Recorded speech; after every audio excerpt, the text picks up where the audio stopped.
What if I told you that the difference between the people who get everything they want out of life and the people who watch it pass them by isn't intelligence, it isn't luck, and it isn't even talent. It's one single trait: confidence. Think about every person you've ever admired. Every leader who commanded a room the second they walked in. Every person who spoke their mind without flinching. Every person who took the risk everyone else was too scared to take. Strip away the job title, strip away the money, strip away the achievements, and what's left underneath all of it is the same thing: a deep, unshakable belief in themselves. You've felt the absence of that belief before. The moment you wanted to speak up in a meeting and didn't. The moment you wanted to approach someone and talked yourself out of it. The moment you had an idea worth pursuing and buried it because some voice inside you said, "You're not ready, you're not good enough. Someone else will do it better." That voice has cost you more than you realize. Every hesitation, every opportunity you let slip by, every time you shrunk yourself to avoid being seen, that's the real price of low confidence. And most people pay it every single day without even noticing. Here's what almost nobody tells you. Confidence isn't a personality trait you're born with. It isn't reserved for a lucky few who came out of the womb fearless. It is a skill. It's trainable, buildable, and improvable in exactly the same way you'd build muscle in a gym. The people who seem naturally confident didn't skip the work. They just did the work early enough or consistently enough that it now looks effortless from the outside. And that means the version of you that speaks with conviction, that walks into a room and commands respect, that takes risks without being paralyzed by fear of failure, that version of you is not a fantasy. It is available to you the same way it's available to anyone else. Through understanding how confidence actually works, and then deliberately building it, piece by piece. By the end of this, you're going to understand what confidence really is at a psychological level, why so many capable, intelligent people struggle with it their entire lives, and exactly what separates the people who radiate self-assurance from the people who quietly doubt themselves into a smaller life than they deserve. You're going to learn the hidden habits that are silently destroying your confidence right now without your awareness. You're going to learn the exact formula that builds unshakable self-belief, the specific behaviors that make other people perceive you as confident before you even say a word, and the mental frameworks that let you fail, get rejected, and get back up without your self-worth taking the hit. This isn't going to be vague motivational talk about believing in yourself. This is a real, practical breakdown of how confidence is built, maintained, and rebuilt after it's been knocked down. If you're ready to stop being a spectator in your own life and start being the person who takes the shot, speaks the truth, and walks into the room like they belong there, keep listening, because everything is about to change. Chapter 1. What confidence actually is. Let's clear up the biggest misunderstanding about confidence right away, because it's the reason so many people chase it their whole lives and never actually catch it. Confidence is not the absence of fear. It is not walking into a situation feeling zero doubt, zero nervousness, zero risk of failure. That version of confidence doesn't exist, and chasing it is chasing a lie. Even the most self-assured people you've ever met still feel fear before a big presentation, still feel nerves before a difficult conversation, still feel doubt when they're stepping into something unfamiliar. The difference is not that they don't feel it. The difference is what they do with it. Confidence is the willingness to act in spite of fear, uncertainty, or the risk of failure, because you trust yourself to handle whatever happens next. That last part is the key that almost everyone misses. Confidence isn't actually a prediction that things will go well. It's a trust that you'll be okay even if they don't. Think about the difference between those two things for a second. If your confidence depends on believing you won't fail, won't be rejected, won't be judged, then your confidence is incredibly fragile, because none of those outcomes are within your control. But if your confidence is built on trusting your own ability to handle failure, rejection, and judgment, and to keep moving forward regardless, then your confidence becomes almost impossible to shake, because it no longer depends on the outcome at all. This reframes everything. Confident people aren't confident because they think they'll succeed. They're confident because they've decided, consciously or not, that their sense of self-worth isn't up for negotiation based on the result. They can walk into a pitch meeting, get told no, and walk out still standing tall, because their identity was never resting on that yes in the first place. Compare that to someone whose entire sense of value is riding on the outcome of everything they do. Every rejection feels like a verdict on their worth as a person. Every mistake feels catastrophic. Of course, they hesitate before taking action, because to them, the stakes aren't just failing at a task. The stakes are proving they're not good enough, not smart enough, not worthy enough. That kind of pressure crushes action before it even starts. There's also a common trap people fall into, which is confusing confidence with certainty. They wait to feel 100% sure before they act.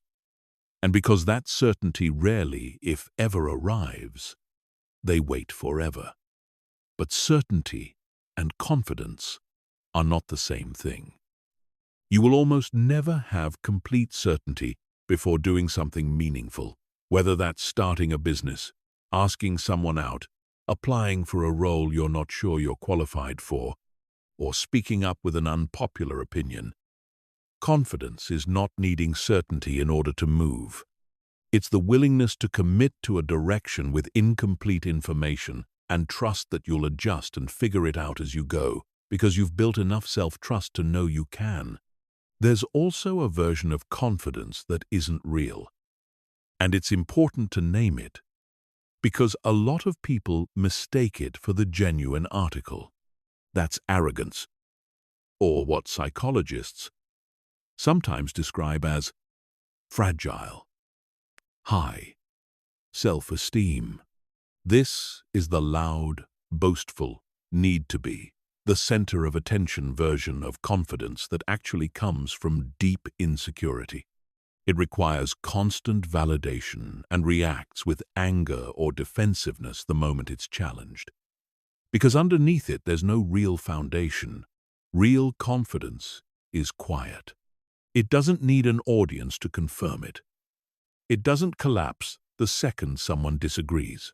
The person with real confidence can hear criticism, consider it honestly, and either adjust or dismiss it without feeling personally destroyed, because their sense of self isn't dependent on everyone's approval. It's also worth separating confidence from self-esteem, because the two get used interchangeably, even though they're not quite the same thing. Self-esteem is a broader, more general sense of your own worth as a person. Confidence is more specific. It's your belief in your ability to handle a particular situation, task, or challenge. You can have relatively healthy self-esteem overall and still lack confidence in a specific domain, like public speaking or negotiating a salary, simply because you haven't built the self-trust in that particular area yet. This distinction matters because it means you don't need to overhaul your entire sense of self-worth to become more confident in the areas where it counts. You can build confidence domain by domain, situation by situation, and watch it compound into something closer to general self-esteem over time as the evidence accumulates. There's one more piece worth naming here, because it explains why confidence sometimes seems to appear and disappear depending on the environment you're in. Confidence is also relational to context. Someone might feel completely at ease and self-assured with close friends, but freeze up in a room full of strangers. Someone might feel confident in their technical skill at work but crumble in social settings, or vice versa. This isn't a contradiction, and it doesn't mean the confident version of them is fake and the anxious version is the real them. It simply means confidence hasn't been built evenly across every domain yet, because different domains require different amounts of competence, exposure, and self-trust to be established. Understanding this takes the pressure off, needing to feel uniformly confident in every area of life all at once. You build it one domain at a time, starting with the ones that matter most to you right now. So here is the actual definition to hold on to as we move forward. Confidence is self-trust in action. It is the belief that no matter what happens, whether you succeed or fail, whether people approve or disapprove, you will be able to handle it and keep moving forward. Everything else, the posture, the tone of voice, the willingness to take risks, all of it flows from that single foundation. And because it's built on self-trust rather than on results, it means confidence is something you can build deliberately, starting today, regardless of your current circumstances, your past failures, or how insecure you might feel right now. That's the good news.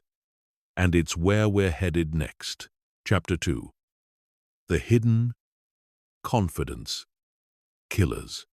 Before we talk about how to build confidence, we need to talk about what's quietly destroying it, because most people are unknowingly sabotaging their own self-belief every single day through habits so normalized they don't even register as harmful.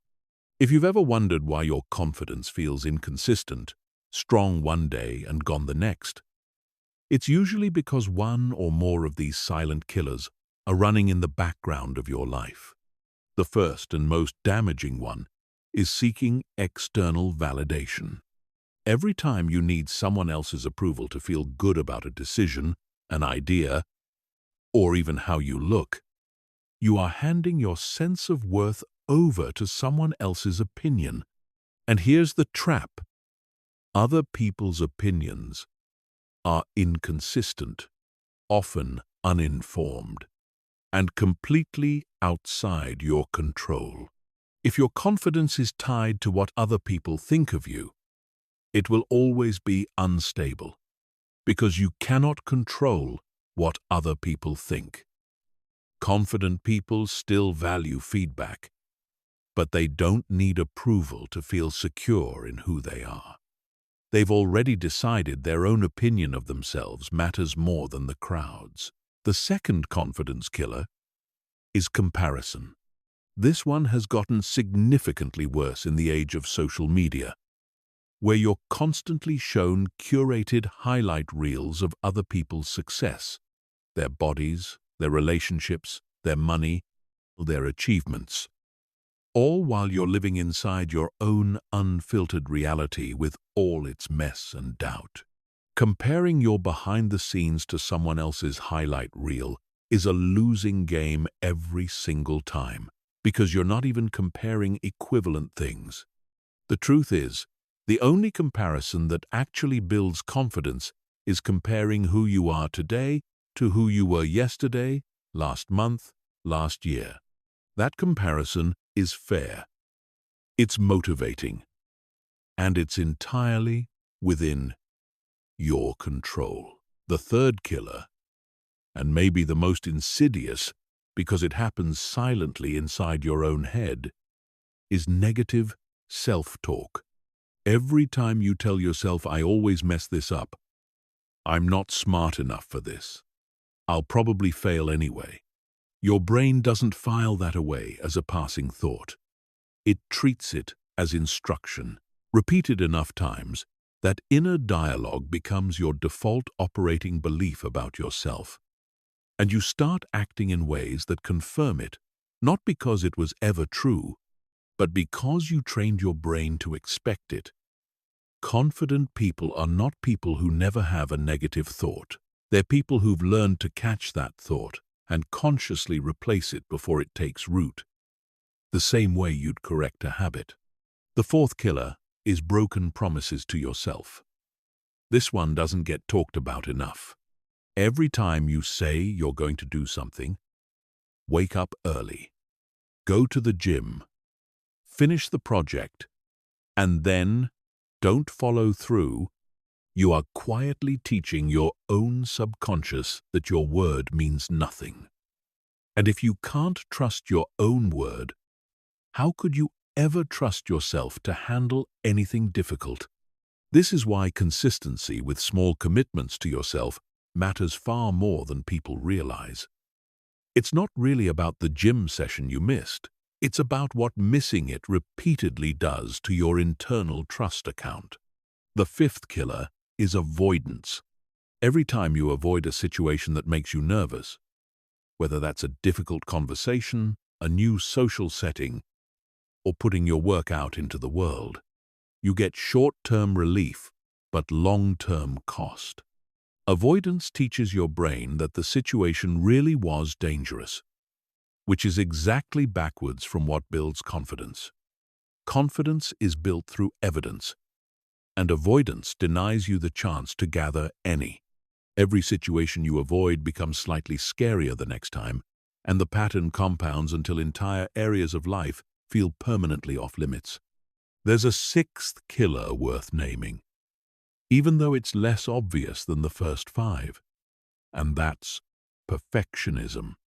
Perfectionism disguises itself as a virtue, as high standards, as caring enough to get things right.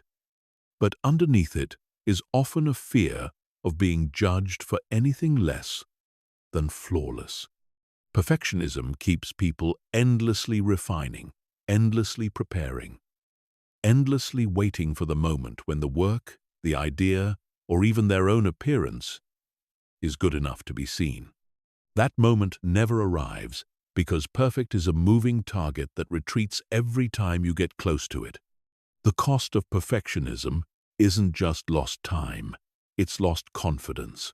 Because every day spent hiding unfinished work is a day spent reinforcing the belief that you're not ready to be judged, which is the opposite of the belief confidence requires. There's a seventh pattern that quietly amplifies all the others, and that's isolation. When confidence takes a hit, the instinctive reaction for a lot of people is to withdraw, to stop putting themselves in situations where they might be judged or found lacking, and to process the doubt alone. But isolation removes access to two of the most powerful confidence-restoring resources available: outside perspective and social proof of your own worth through genuine connection. Left alone with your own doubting thoughts, with no outside voice to challenge the distorted narrative, the mind tends to spiral further inward rather than correcting itself.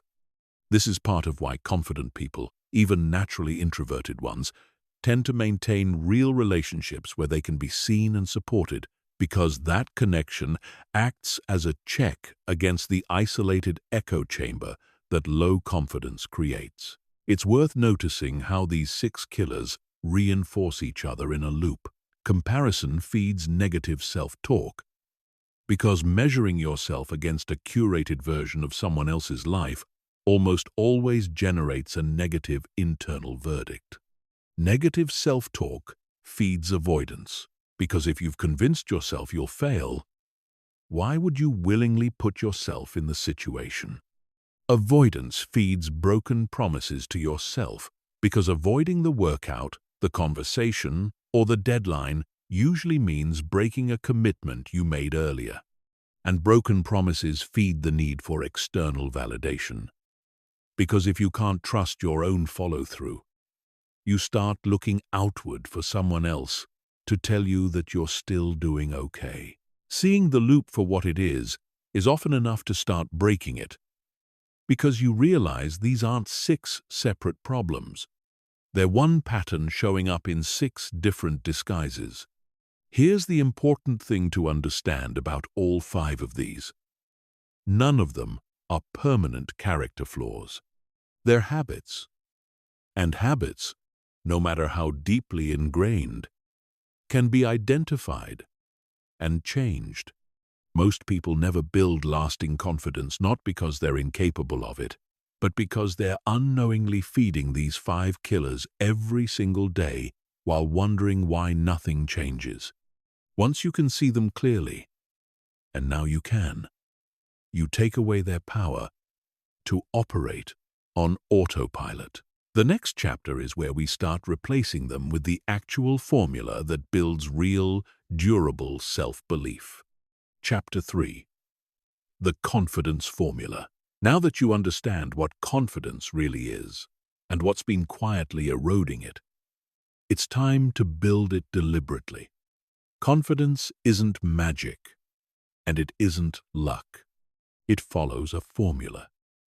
The same way physical strength follows a formula of resistance, repetition, and recovery. Here is exactly what that formula looks like. The first pillar is competence. This is the most overlooked and most powerful confidence builder there is. The fastest, most reliable way to feel genuinely confident in any area of life is to actually become good at it.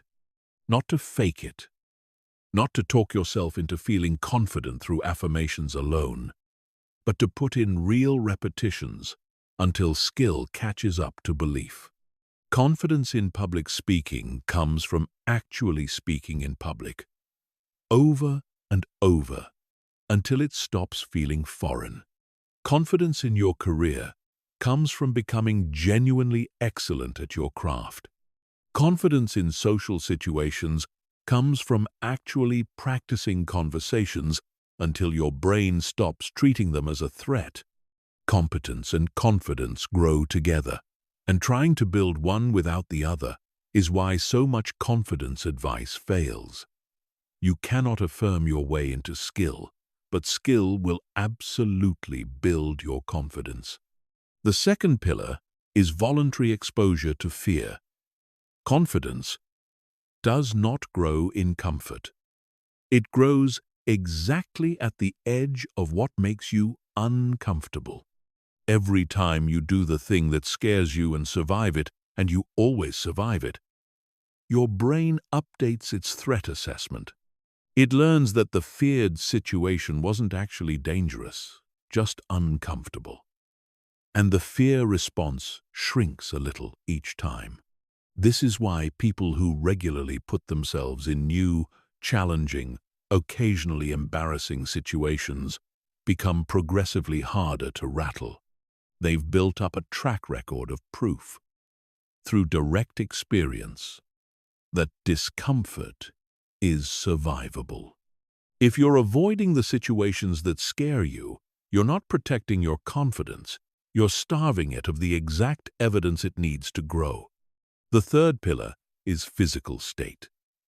This might sound almost too simple to matter, but your body directly influences your mind, not just the other way around. The way you stand, the way you breathe, the way you move through a room.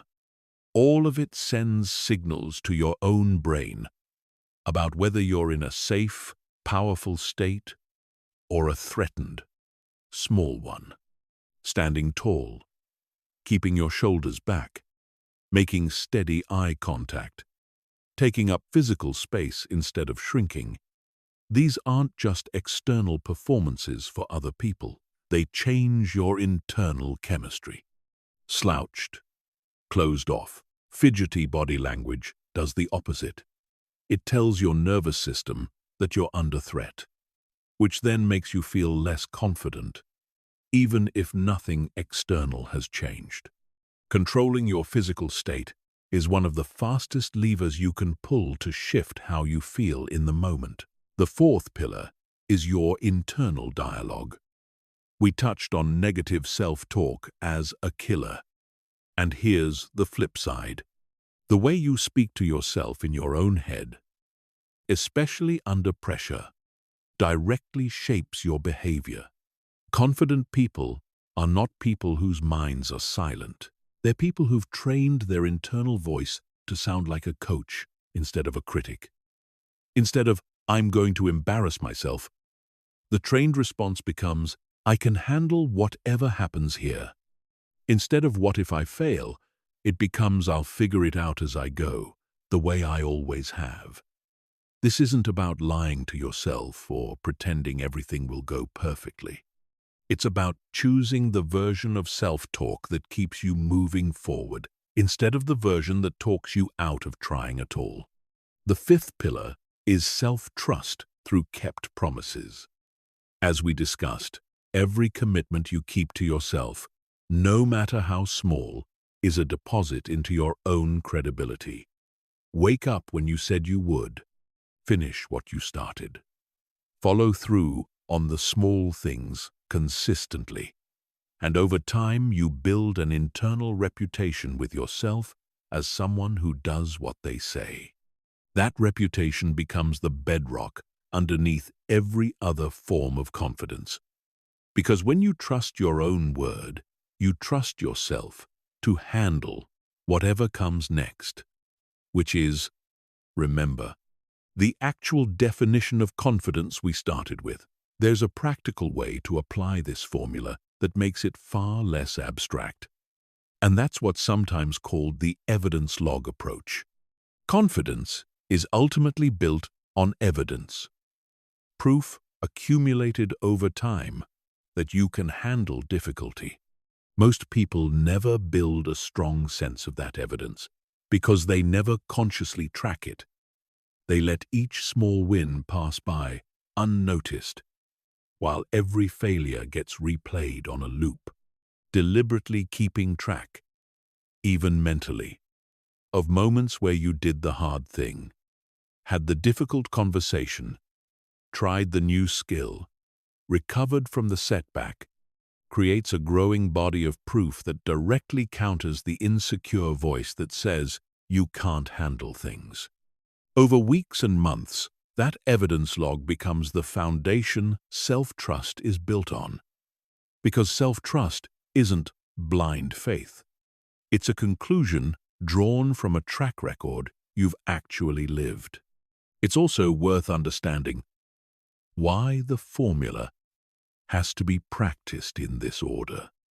Roughly speaking, trying to force exposure to fear before you've built any competence at all often backfires, because you're stepping into a high-stakes situation with no skill to fall back on, which can create a genuinely bad outcome that reinforces fear instead of reducing it. This doesn't mean you need to wait until you're an expert before you try anything. That would just be another form of avoidance. It means starting with manageable versions of the challenge, building a small base of competence, then gradually increasing exposure as your skill grows so that each rep is challenging but not so far beyond your current ability that it sets you back. This is sometimes described as staying at the edge of your comfort zone rather than jumping straight into the deep end. And it's the difference between exposure that builds confidence and exposure that damages it. These 5 pillars work together, not separately. Competence without exposure to fear creates someone skilled but still hesitant. Exposure to fear without physical control leaves someone still visibly shaky, even while pushing through. Confidence is the compound result of practicing all 5 simultaneously. And the good news is that you don't need to master them before you start. You build the formula by living it. One uncomfortable rep at a time. Chapter 4. How confident people think differently.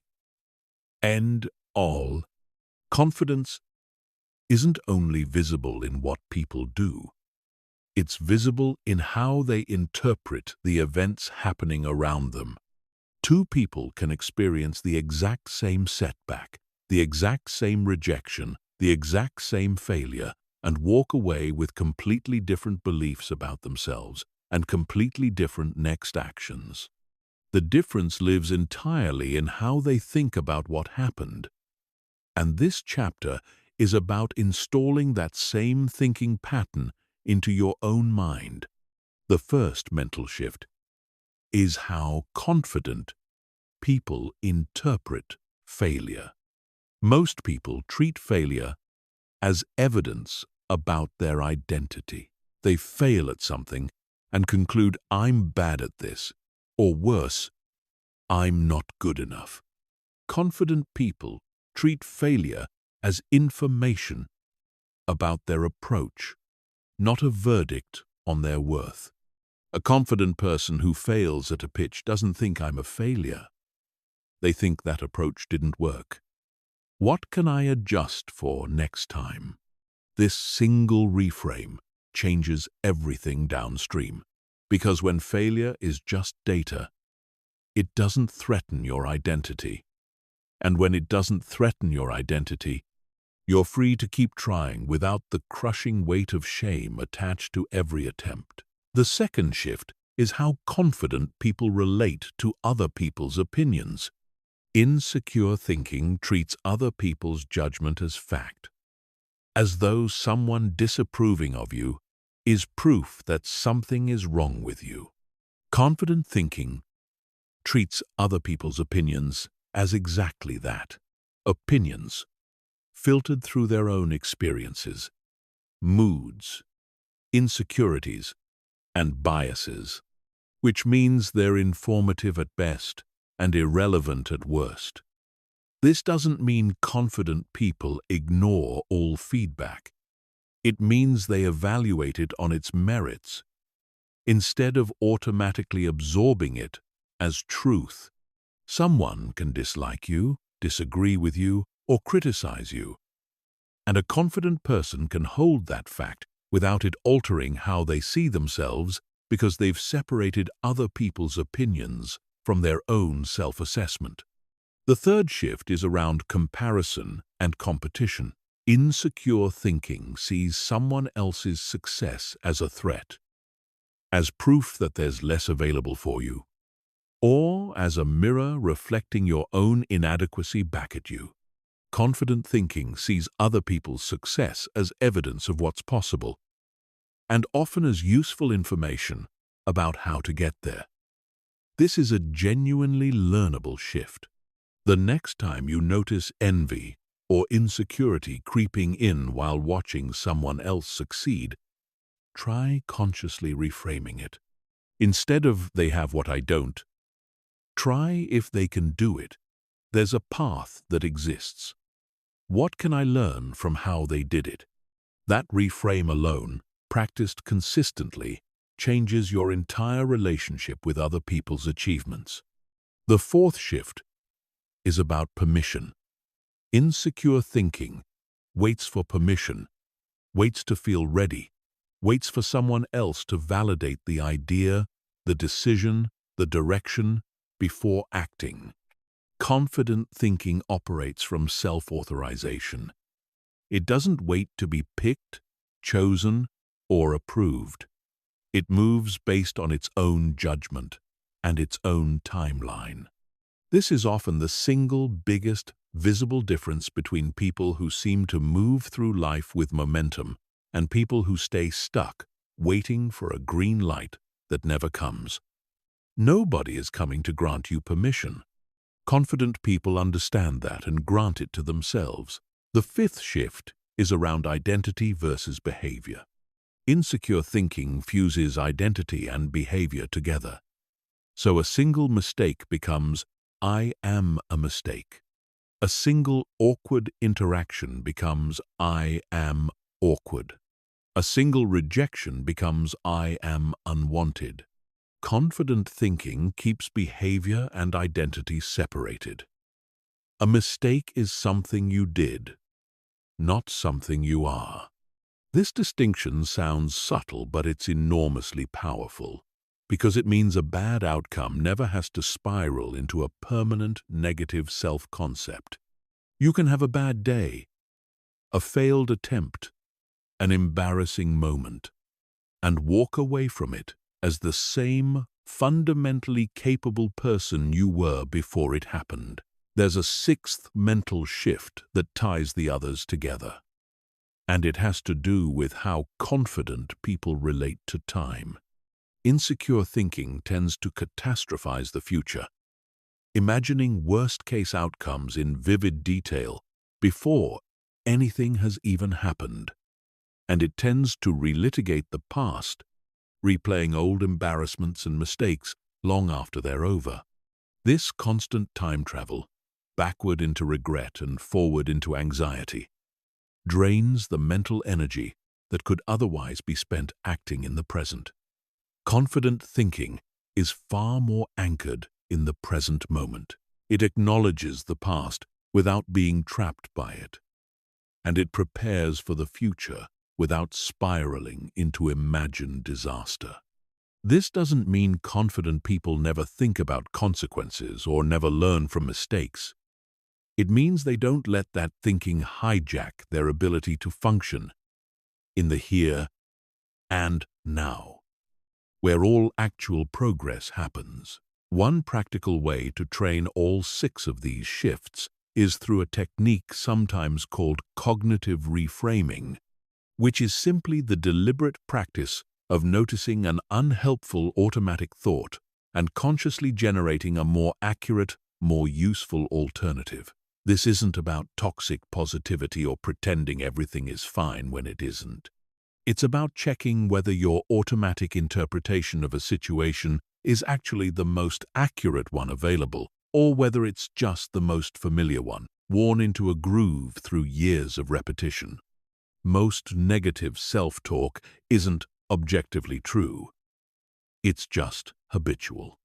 The moment you start treating your own thoughts as hypotheses to be examined rather than facts to be accepted, you take back control over how you interpret your own life.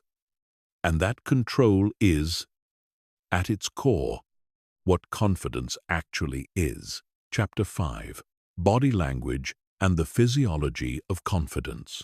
We touched briefly on physical state as one of the 5 pillars, but it deserves its own deeper dive, because the connection between your body and your confidence is far more powerful and far more immediate than most people realize. Your nervous system is constantly reading signals from your own posture, breath, and movement to determine whether you're safe or threatened, and it makes that determination faster than your conscious mind can override it. This means you can influence how confident you feel in real time by deliberately controlling how you carry yourself. Start with posture. An open, upright posture, shoulders back, chest open, spine tall, sends a signal of safety and readiness to your own brain. A closed, hunched posture, shoulders rolled forward, chin down, arms crossed tightly, sends the opposite signal, one of defense and threat. This isn't just about how you appear to other people, although that matters too. It's about the feedback loop your own body creates for your own mind. Sit or stand in a closed posture for even a minute and notice how your internal state shifts towards smaller, more anxious feelings. Then deliberately open your posture and notice the shift back. Your body is not just a passenger reacting to your emotions, it's actively shaping them. Next is eye contact. Confident eye contact is steady but not aggressive, present without staring someone down. People who avoid eye contact, who look away quickly, who glance at the floor during conversation, are signaling submission and discomfort, both to the other person and to their own nervous system. This doesn't mean forcing an intense, unblinking stare, which reads as aggressive or unsettling. It means being willing to hold eye contact naturally through a conversation instead of instinctively looking away the moment it feels slightly uncomfortable. Like everything else in this chapter, this is trainable through simple, repeated practice. Then there's your voice. Confident speech is not necessarily loud, but it is clear, unhurried, and doesn't trail off into uncertainty at the end of sentences. One of the most common signals of low confidence is upspeak, ending statements as though they were questions, which subtly signals to the listener and to your own brain that you're unsure of what you just said. Confident people let their sentences land. They pause instead of filling silence with nervous filler words. They speak at a pace that says, "I have time to say this properly," rather than rushing through out of anxiety to get it over with. Slowing down your speech, even slightly, is one of the fastest ways to sound and eventually feel more grounded. Movement matters too. Confident people tend to move with intention rather than nervous, jittery energy. Fidgeting, tapping, excessive movement of the hands and feet. These are outward expressions of an anxious internal state. And just like posture, they create a feedback loop that reinforces that anxious state rather than calming it. Deliberately slowing your movements, whether that's how you walk into a room or how you gesture while speaking, communicates control, both to others and to yourself. Here's the deeper psychological mechanism behind all of this, because it's worth understanding, rather than just accepting on faith. Your brain doesn't just generate emotional states and then express them through the body. It also reads the body's state as data about what emotional state it should be generating. This is sometimes called the facial feedback and body feedback effect, and it means the relationship between mind and body runs in both directions.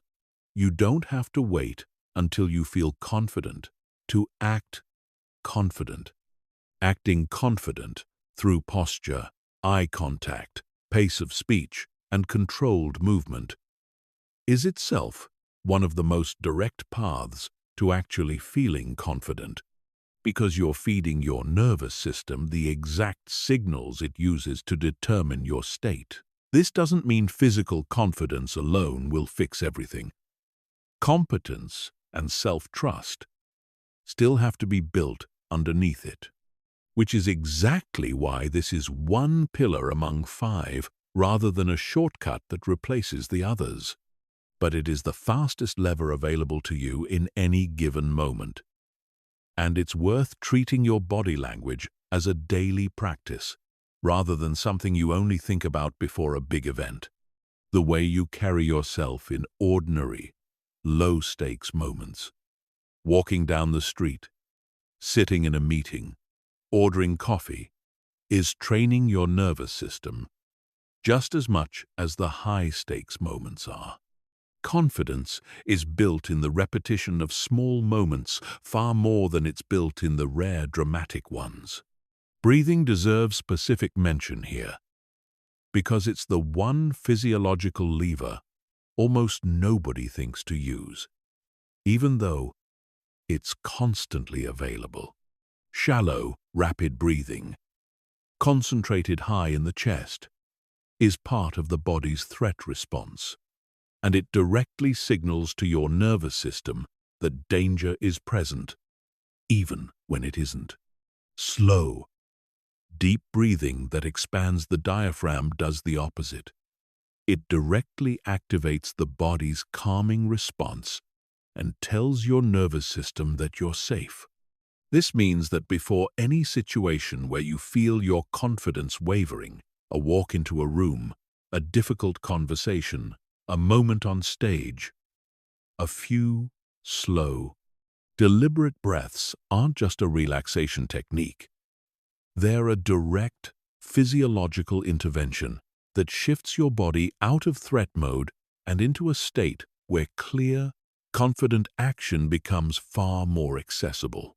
Combined with posture, eye contact, pace of speech, and controlled movement, breath becomes the fifth lever in a physical toolkit you can deploy in any moment that demands more presence than you currently feel.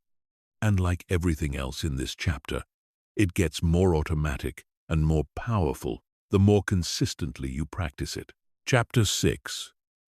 The Daily System for Building Unshakable Confidence.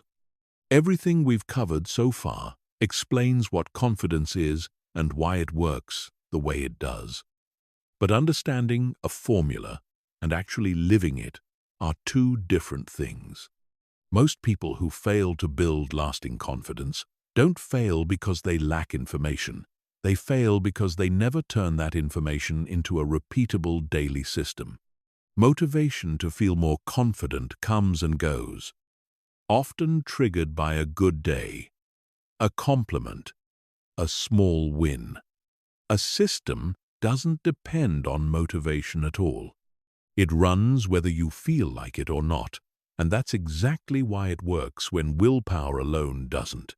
The first component of the system is a daily discomfort rep. This is one small action, chosen deliberately, that pushes slightly past your comfort zone. It doesn't need to be dramatic. It could be speaking up once in a meeting where you'd normally stay quiet, striking up a conversation with a stranger, sending the message you've been putting off, or trying something you might be bad at in front of other people. The specific action matters far less than the consistency. What you're training here isn't the skill itself. You're training your nervous system to tolerate voluntary discomfort as a normal, survivable part of daily life. Do this every single day, and within a few weeks, the general baseline of anxiety around new or uncertain situations starts to drop because your brain has stopped treating discomfort as an emergency signal. The second component is tracking your evidence log, which we introduced briefly in an earlier chapter and now becomes a daily practice rather than an abstract idea. At the end of each day, take a moment, mentally or in writing, and note one thing you did that took courage, however small. This directly counters the brain's natural negativity bias, which tends to remember failures and embarrassing moments far more vividly than quiet wins. Without deliberately logging the wins, they tend to evaporate from memory, while the one awkward moment from 3 weeks ago somehow still replays on a loop. The evidence log rebalances that ratio, and over time it becomes a genuine, factual case for your own capability that you can draw on whenever doubt creeps back in. The third component is a morning identity statement. And this is different from generic positive affirmations, which tend to feel hollow because they're disconnected from actual evidence. Instead of repeating, "I am confident," without any basis for believing it, the more effective version ties directly back to your evidence log. Something like, "I have handled difficult situations before, and I will handle whatever today brings," is grounded in a track record rather than wishful thinking, which makes it far more believable to your own mind, and therefore far more effective at actually shifting your state. The fourth component is what we'll call the recovery protocol, and it matters just as much as the action itself.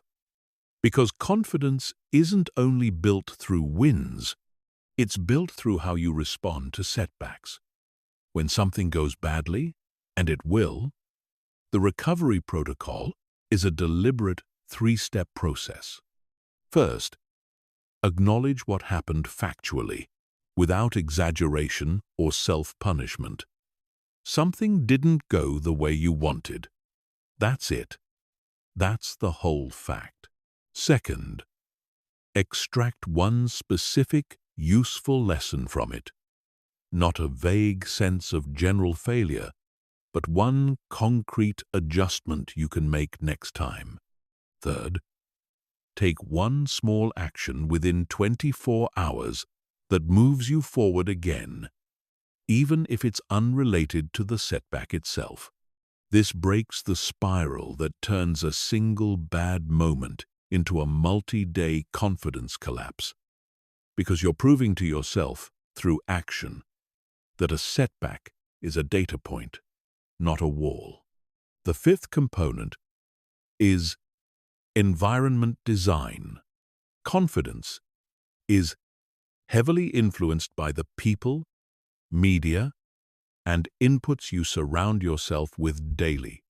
Spending significant time around people who criticize, belittle, or constantly compare themselves to you will steadily erode confidence no matter how strong your internal practices are. Consuming a constant stream of curated social media content will feed the comparison killer we discussed earlier, no matter how many identity statements you repeat each morning. Building confidence isn't just an internal project. It also requires actively curating an environment, both the people and the inputs, that reinforces growth instead of undermining it. It's worth being precise about what belongs in the evidence log, because vague entries produce vague confidence.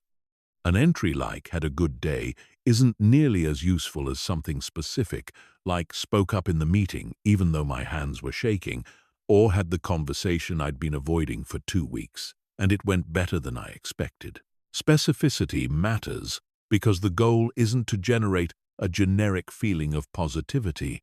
It's to build a concrete, retrievable body of proof that can be called on precisely when doubt shows up again in a similar situation. A specific memory of handling a hard conversation is far more useful the next time a hard conversation looms than a general, unspecific sense that things have been going okay lately. It also helps to think of the daily discomfort rep as a ladder rather than a single fixed challenge. Early on, the rep might be something as small as holding eye contact a beat longer than feels natural, or asking a simple question out loud instead of silently wondering. As tolerance builds, the ladder moves up, initiating conversations with strangers, voicing disagreement in a meeting, asking for something you want without over-apologizing for the request. The mistake many people make is either staying on the bottom, rung indefinitely, doing the same easy rep long after it stopped being uncomfortable, which stalls progress, or jumping straight to the top, rung before any tolerance has been built, which usually produces a bad enough experience that it reinforces avoidance instead of reducing it. The ladder should always feel like a genuine stretch, noticeably outside comfort, but not so far outside it that panic takes over and blocks any actual learning from happening. Recalibrating the ladder every couple of weeks, moving the next rung up as the current one stops, generating real nervousness, keeps the system working continuously instead of plateauing. There's a sixth component worth adding once the first 5 have become habitual, and that's a weekly review. Daily practices build momentum, but without periodically stepping back to look at the bigger pattern, it's easy to lose sight of actual progress, especially because confidence tends to build slowly enough that day-to-day changes are hard to notice. Once a week, take a few minutes to look back over your evidence log entries, Notice which discomfort reps felt significantly easier than they did a month ago, and notice which areas still feel stuck. This isn't about judging yourself for slow progress. It's about giving yourself the accurate, zoomed-out picture that daily immersion in the process tends to obscure. Most people underestimate how much they've grown because they're comparing today to yesterday instead of today to 3 months ago, and the weekly review corrects that comparison. It's also worth being honest about the timeline here, because unrealistic expectations about speed are one of the most common reasons people abandon confidence-building systems before they've had a chance to work. This is not a 7-day transformation, no matter what certain corners of the internet might promise. Real, durable confidence, the kind that holds up under genuine pressure and doesn't collapse the first time it's tested, is built over months of consistent practice. The same way physical strength is built over months in a gym rather than a single intense workout. There will be days the system feels like it's doing nothing at all. And there will be a point, usually further out than people expect, where you notice a genuine, qualitative shift. A situation that would have paralyzed you months earlier now barely registers as a challenge. That shift is the compounding effect of every small rep finally becoming visible. And it's worth trusting the process through the invisible early stretch to get there. Put these 5 components together: a daily discomfort rep, an evidence log, a grounded identity statement, a recovery protocol for setbacks, and deliberate environment design, and you have a complete operating system that builds confidence automatically over time. The same way a consistent training program builds physical strength automatically over time. The specific exercises matter less than most people think. The consistency of the system is what actually produces the result. Chapter 7. Confidence in social situations and relationships. Nowhere does low confidence show up more visibly or cost more than in social situations and relationships. The fear of judgment, rejection, or simply being unlikable is one of the oldest and most deeply wired fears humans carry, rooted in a time when being cast out of the group had real survival consequences. That wiring hasn't gone away just because the actual stakes of a modern social interaction are usually far lower. Understanding this helps explain why social anxiety feels so disproportionately intense compared to what's actually at risk in most everyday interactions, and it's the starting point for building genuine social confidence. The first principle of social confidence is that most people are far more focused on themselves than they are on judging you. This is sometimes called the spotlight effect, the well-documented tendency to overestimate how much other people notice and remember our appearance, mistakes, and awkward moments. In reality, most people are preoccupied with their own worries, their own performance, their own insecurities, and they simply don't have the spare attention to scrutinize you as closely as your anxious mind imagines. Internalizing this doesn't eliminate social nervousness overnight, but it does correct a distortion that makes social situations feel far higher stakes than they actually are. The second principle is that confident social behavior isn't about being the loudest or most extroverted person in the room. It's about being comfortable with who you are, regardless of the room's reaction. An introvert who quietly says less but means what they say, who doesn't perform for approval, who is simply present and genuine, can radiate just as much confidence as the most talkative extrovert. Confidence in social settings is not a personality type. It's a relationship to your own authenticity. The moment you start performing a version of yourself designed purely to be liked, you've handed control of your self-worth to the audience's reaction, which puts you right back in the fragile, externally validated version of confidence we identified earlier as false. The third principle involves the specific skill of tolerating social discomfort without needing to fix it immediately. Awkward silences, moments of disagreement, someone not immediately warming up to you. These are normal features of human interaction, not signs that something has gone wrong. People with low social confidence tend to rush to fill every silence, over-explain, or abandon their position the moment there's any friction, because discomfort feels intolerable. People with genuine social confidence can sit inside an awkward pause without panicking, because they trust that the discomfort is temporary and survivable, which, remember, is the entire foundation confidence is built on in the first place. The fourth principle is about how confidence changes the actual content of your communication, not just its delivery. Confident communication tends to be direct. It says what it means without excessive hedging, without apologizing for having an opinion, without dressing every statement in so many qualifiers that the actual message gets lost. This doesn't mean confident people are blunt or inconsiderate. It means they trust that their honest perspective has value and doesn't need to be diluted into vagueness to be acceptable. Practicing directness, saying what you actually think in low-stakes conversations first, before working up to higher-stakes ones, is one of the most effective ways to build this particular muscle. The fifth principle concerns rejection specifically within relationships, because fear of rejection is often the single biggest block to social confidence. Here's the reframe that changes everything. Rejection is not evidence of your worth. It's evidence of fit.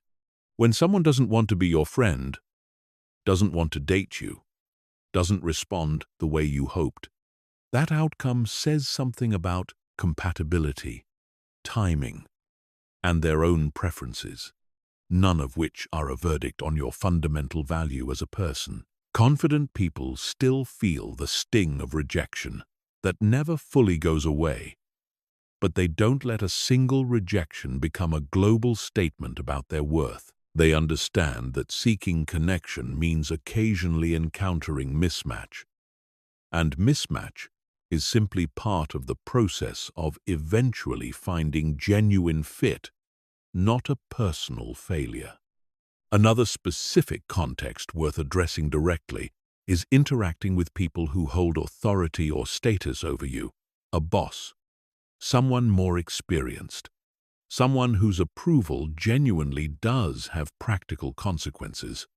This is where confidence often erodes fastest, because the perceived stakes are real rather than purely social. The same principles still apply, but with one addition: remembering that authority and status are contextual, not a measure of a person's fundamental worth relative to yours. Someone having more experience, more seniority, or more formal power in a given room doesn't make their perspective automatically correct or make your own perspective automatically less valid. It simply means the conversation carries different practical stakes. Confident people can be genuinely respectful of authority while still maintaining their own voice within that dynamic, because respect for someone's position and deference of your own judgment are not the same thing, even though they often get treated as though they are. There's also a specific dynamic worth naming around group settings, since they tend to generate more anxiety than one-on-one interactions for a lot of people. In a group, the perceived audience is larger, which amplifies the spotlight effect discussed earlier. The sense that every word and reaction is being closely watched and judged. The practical antidote here is remembering that groups rarely operate as a single judging entity. They're a collection of individuals most of whom, per the spotlight effect, are more focused on their own standing in the group than on evaluating yours. A useful practice for group settings, specifically, is picking one person to speak to in the moment when addressing the room feels too overwhelming, which shrinks the perceived audience back down to a single, more manageable interaction, even while technically speaking to everyone. There's a sixth principle worth adding, and it concerns the specific dynamic of meeting new people versus deepening existing relationships. Because social confidence often shows up differently in each context. Meeting new people draws heavily on the exposure and physical state pillars. Since there's no existing trust or history to lean on, and the primary skill is simply tolerating the initial uncertainty of not yet knowing how someone will respond to you. Deepening existing relationships draws more heavily on the directness and authenticity principles. Since the challenge there usually isn't initial nervousness, but the willingness to be increasingly honest, to express needs, to disagree, or to be vulnerable as the relationship grows past surface level. Both require confidence, but recognizing which specific skill a given social challenge is actually asking of you makes it much easier to know which part of this material to lean on in the moment. Building social confidence, like everything else in this material, comes down to repetition. Every conversation you have, every silence you tolerate without rushing to fill it, every honest opinion you voice instead of swallowing, every rejection you survive and keep moving past, is a rep that trains your nervous system to treat social interaction as fundamentally safe rather than fundamentally threatening. There is no shortcut around the reps, but there is also no situation so socially intimidating that it can't eventually be handled with enough accumulated practice. Chapter 8. How confidence changes the way the world treats you.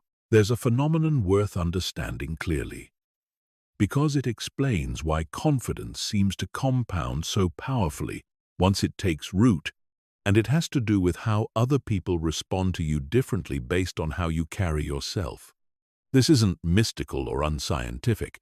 It's a well-documented pattern in human social behavior. And understanding the mechanism makes it far easier to use deliberately. The first mechanism is that people take their cues about how to treat you largely from how you treat yourself. If you apologize constantly, minimize your own needs, defer automatically to everyone else's opinion, and physically shrink yourself in rooms, you are, whether you intend to or not, signaling to everyone around you that you can be deprioritized, overlooked, or treated as less important. People generally aren't consciously calculating this. It happens below the level of deliberate thought, but the pattern is consistent and well studied. Conversely, when you hold your own opinions with respect, maintain boundaries, and carry yourself as someone whose time and presence matter, people calibrate their treatment of you accordingly, often without either party realizing exactly why. The second mechanism is trust transfer. Human beings are constantly, unconsciously, scanning for signals about who is competent and trustworthy, because trusting the wrong person or the wrong information has real costs. Historically, even survival costs. Confidence, expressed through steady eye contact, clear speech, and calm body language, functions as a shortcut signal that says, this person knows what they're doing. This is precisely why two people with identical actual expertise can be perceived completely differently in a room. The one who presents with confidence gets assumed competence faster, gets listened to more readily, and gets given opportunities and trust more quickly. even before they've had the chance to fully prove themselves through results. This is genuinely unfair, in the sense that confidence and competence aren't the same thing. Plenty of highly skilled people struggle with confidence, and plenty of confident people overestimate their own skill.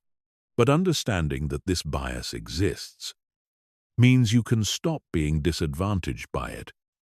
Once you build authentic competence to back up the confident presentation. The third mechanism is boundary respect. People test boundaries, often unconsciously, to understand where they stand with you. Someone who has a track record of allowing their time, energy, or opinions to be overridden without pushback will continue to have those things overridden because there's been no signal that a different response is coming. The moment you begin holding boundaries clearly and calmly, without hostility but without wavering either, most people recalibrate their behavior toward you within a surprisingly short window. This isn't about becoming combative or difficult. It's about consistently communicating where your limits are and following through when they're tested, which trains the people around you the same way any consistent behavior trains an environment over time. The fourth mechanism is magnetism through authenticity. Paradoxically, people are far more drawn to those who seem comfortable being disliked than to those who are visibly desperate for approval. Desperation for approval reads, often unconsciously, as insecurity. And insecurity tends to repel rather than attract, because it signals unpredictability and neediness. Genuine self-possession, the visible sense that someone would be fine whether or not this particular interaction goes well, is consistently more attractive and more respected, precisely because it removes the anxious, grasping energy that makes people want to create distance. This is why the advice to stop caring what people think, often dismissed as a cliché, actually has real behavioral science underneath it. It's not about genuinely not caring at all. It's about not needing the outcome in order to feel okay, which then paradoxically makes the outcome more likely to go well. The fifth mechanism worth naming is consistency over time. Because a single confident moment doesn't shift how people treat you nearly as much as a sustained pattern does. People update their mental model of who you are gradually, based on repeated observation, not based on any single instance. This means the shift in how others treat you as your confidence grows is rarely sudden or dramatic. It's incremental, and it can be easy to miss if you're only looking for a single, obvious moment of change. Trusting that the pattern is compounding, even when no single day feels like proof of it, is part of what allows people to stay consistent with the daily practices long enough for the shift to become undeniable. There's one important caveat worth adding here, because presenting confidently without the substance to back it up eventually hits a ceiling. Confidence can open a door faster than competence alone would, but it cannot keep that door open on its own. Someone who projects confidence they haven't actually earned through competence and self-trust will eventually be found out, because trust extended based on presentation alone gets tested the moment real performance is required. This is why this material has consistently emphasized competence as the first pillar, rather than treating confident presentation as a standalone trick. The most durable, most respected form of confidence is the version backed by genuine substance, where the outward signal and the underlying reality actually match. That alignment is what turns a first impression into lasting trust, rather than a brief advantage that collapses under scrutiny. None of this means confidence is a manipulation tactic or a trick to extract better treatment from other people. It's simply an honest description of how humans respond to each other, and understanding it removes some of the mystery around why certain people seem to move through the world with doors opening more easily. Those doors aren't opening because of luck or unfair advantage in most cases. They're opening because confidence changes the signals being sent and received in every interaction. And those signals shape outcomes far more than most people realize. Chapter 9. Overcoming rejection, criticism, and setbacks without losing yourself. No matter how much confidence you build, you will still face rejection, criticism, and setbacks.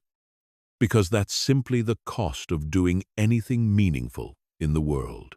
The goal was never to build a version of confidence immune to these experiences. That version doesn't exist for anyone, no matter how accomplished.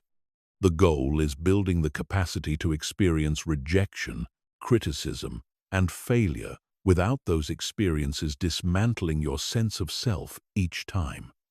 This chapter is about exactly how to do that.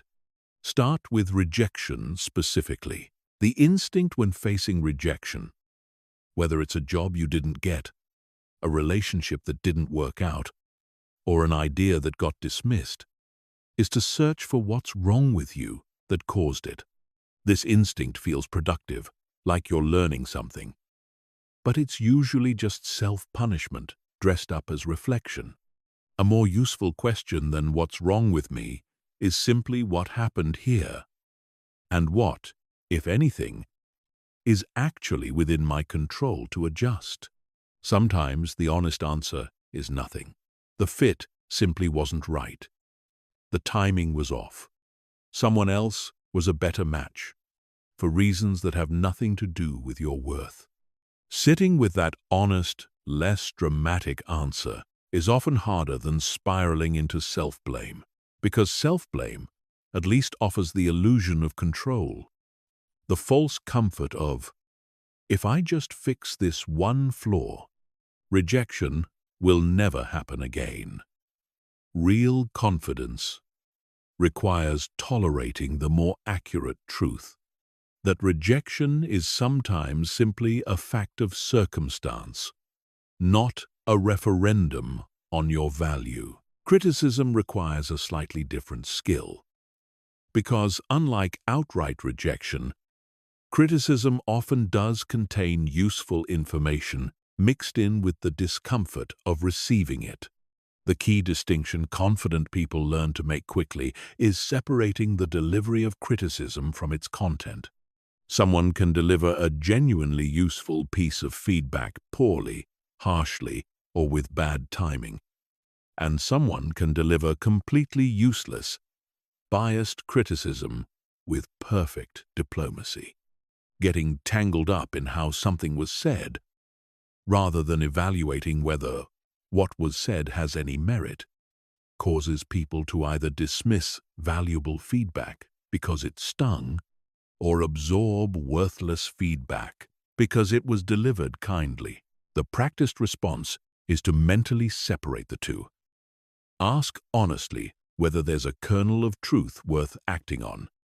Take that piece if it exists, and let go of the rest, including the emotional sting of the delivery, without needing to litigate whether the other person was fair in how they said it.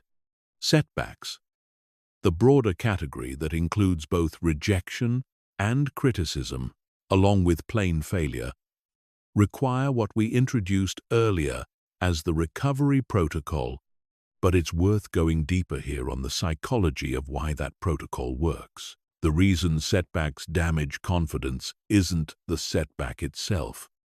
It's the story people tell themselves about what the setback means. A setback interpreted as this is one data point in a long process stays contained and survivable. A setback interpreted as this proves I'm not capable spirals outward and starts contaminating unrelated areas of confidence. Because now it's not about the specific situation anymore. It's about a global verdict on your competence as a person. This is why the practice of deliberately reframing a setback as specific and temporary, rather than allowing it to become general and permanent in your own mind, is one of the most protective confidence habits available. There's also real value in normalizing failure as a mathematical reality of pursuing anything worthwhile, rather than treating each individual failure as a unique personal catastrophe. Anyone who has achieved significant success in any field, business, relationships, creative work, has a failure rate behind that success that would surprise most people, because failures are rarely visible from the outside the way the eventual win is. Understanding that failure is simply the statistical cost of enough attempts, rather than evidence that you specifically are uniquely bad at something, removes a huge amount of the emotional weight each individual failure carries. The people who eventually succeed aren't the people who failed less. In most cases, they're the people who kept making attempts despite failing at roughly the same rate as everyone else, because they didn't let each failure convince them to stop. It's worth drawing one more distinction here between guilt and shame, because the two are often conflated, but they lead to very different outcomes. Guilt is the feeling that I did something that didn't work out well, tied to a specific action. Shame is the feeling that I am fundamentally flawed, tied to identity rather than action. Guilt tends to be productive. It motivates a specific correction and then resolves. Shame tends to be paralyzing, because there's no specific action to correct when the belief is about your entire worth as a person rather than a particular choice. A huge part of building resilience to setbacks is learning to catch the moment a setback starts sliding from guilt into shame, from "I made a mistake" into "I am a mistake," and consciously pulling it back to the more accurate, more specific, and ultimately more useful interpretation. There's one more distinction worth making before moving on: the difference between processing a setback and dwelling on it. Processing means acknowledging what happened, feeling the disappointment honestly rather than suppressing it, extracting whatever lesson exists, and then consciously redirecting attention forward. Dwelling means replaying the same setback repeatedly without any of it converting into forward motion, which doesn't actually process the emotion. It just keeps re-triggering it without resolution. A useful, practical boundary here is giving yourself a defined window, an evening, a day, whatever feels honest, to genuinely feel the disappointment of a setback, and then deliberately choosing to redirect once that window has passed.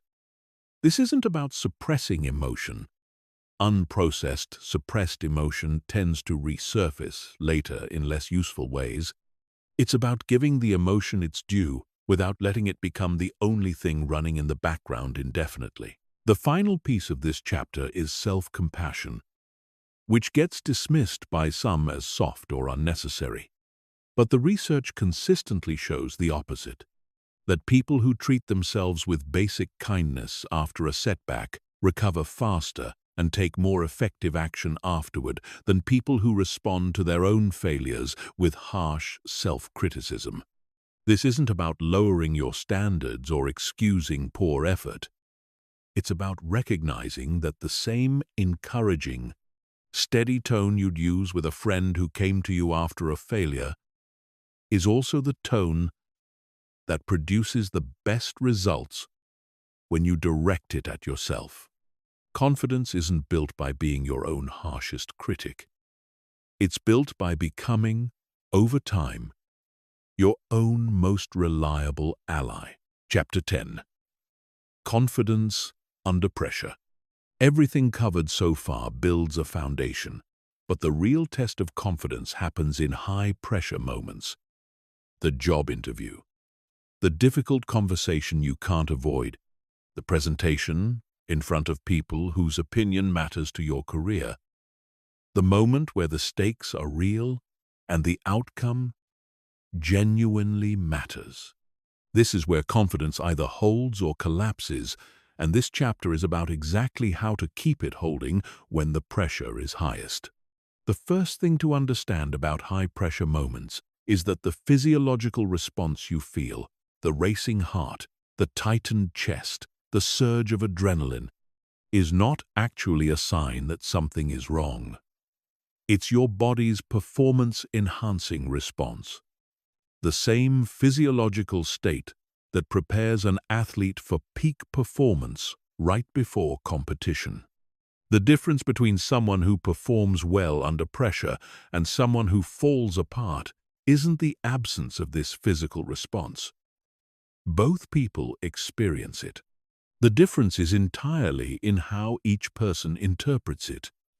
Interpreting the racing heart as I'm about to fail generates anxiety that actively impairs performance. Interpreting the exact same racing heart as my body is preparing me to perform at my best, channels that identical physiological arousal into focus and energy instead. This reframe, sometimes called arousal reappraisal, has been shown repeatedly to improve actual performance in high-pressure situations, and it costs nothing to practice. It's simply a different sentence you tell yourself about a sensation you're going to feel either way. The second tool for pressure moments is preparation specificity. Vague preparation, generally reviewing material or thinking about what you'll say, leaves too much room for anxiety to fill the gaps with worst-case scenarios. Specific preparation, actually rehearsing the exact opening lines you'll use, practicing the specific answers to likely difficult questions, running through the physical setup of the room if possible, closes those gaps with concrete familiarity instead. The nervous system responds to familiarity with calm, and the fastest way to manufacture familiarity with an unfamiliar high-stakes situation is detailed, specific rehearsal beforehand, not just general thinking about it. The third tool is what happens in the moments immediately before the pressure event, sometimes called the pre-performance routine. Elite performers across nearly every high-pressure field, sports, public speaking, performance, tend to have a consistent, deliberate routine they run through. Right before the moment that matters, controlled breathing, a specific physical warm-up, a brief mental rehearsal of success. The specific content of the routine matters less than its consistency, because a familiar routine signals safety to the nervous system precisely when everything else about the situation feels unfamiliar and threatening. Building even a simple 2 or 3 minute routine you run through before any high-pressure moment gives your nervous system an anchor point of predictability inside an otherwise unpredictable situation. The fourth tool is anchoring to your evidence log in the moment itself. Right before stepping into the high-pressure situation, consciously recalling 1 or 2 specific instances where you successfully handled something difficult, not a vague general sense of, "I've done hard things before," but one concrete, specific memory, gives your brain immediate, relevant proof to draw on instead of defaulting to abstract fear about an unknown outcome. This works because specific memories are more psychologically persuasive than general reassurances. The same way a specific piece of evidence in an argument is more convincing than a vague assertion. The fifth and final tool is accepting, ahead of time, that the outcome is not entirely within your control, and separating your definition of success from the external result.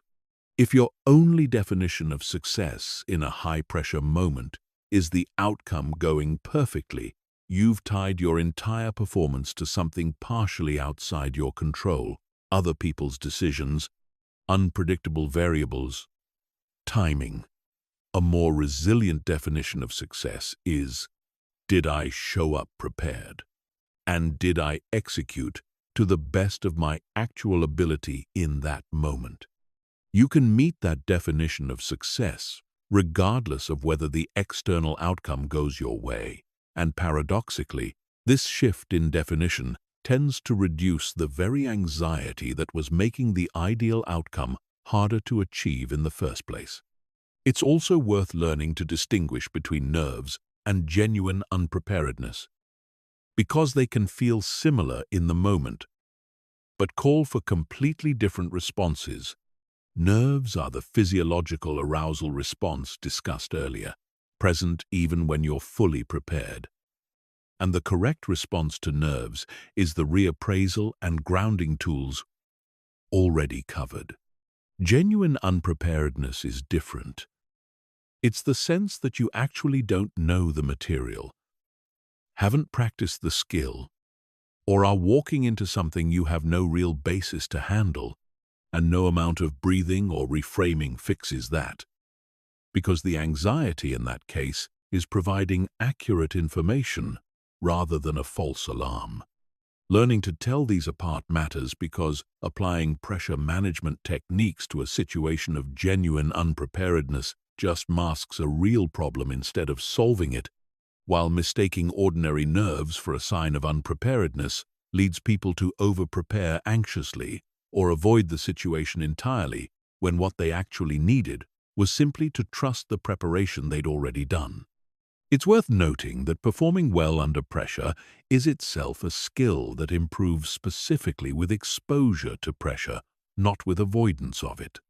Every high-stakes moment you move through, regardless of how it turns out, adds to a specific category of evidence, proof that you can function, think clearly, and execute even when the stakes are real and the nerves are present. This is different from general life confidence. It's pressure-specific confidence.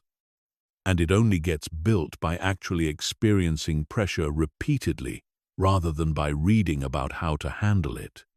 This is precisely why people who regularly put themselves in high-stakes situations, whether by choice or by circumstance, tend to become progressively calmer under pressure over time, not because the pressure itself has changed, but because their track record of proof that they can handle it has grown substantially deeper. This is the same principle from the very beginning of this material applied at its highest stakes version. Confidence was never really about guaranteeing good outcomes. It was always about trusting yourself to show up fully and handle whatever comes next. And pressure moments are simply where that trust gets tested most directly. Chapter 11. Confidence and Decision Making. One of the clearest places low confidence shows up in daily life is in the simple act of making decisions, and one of the clearest places high confidence shows up is in how quickly and cleanly decisions get made without unnecessary suffering.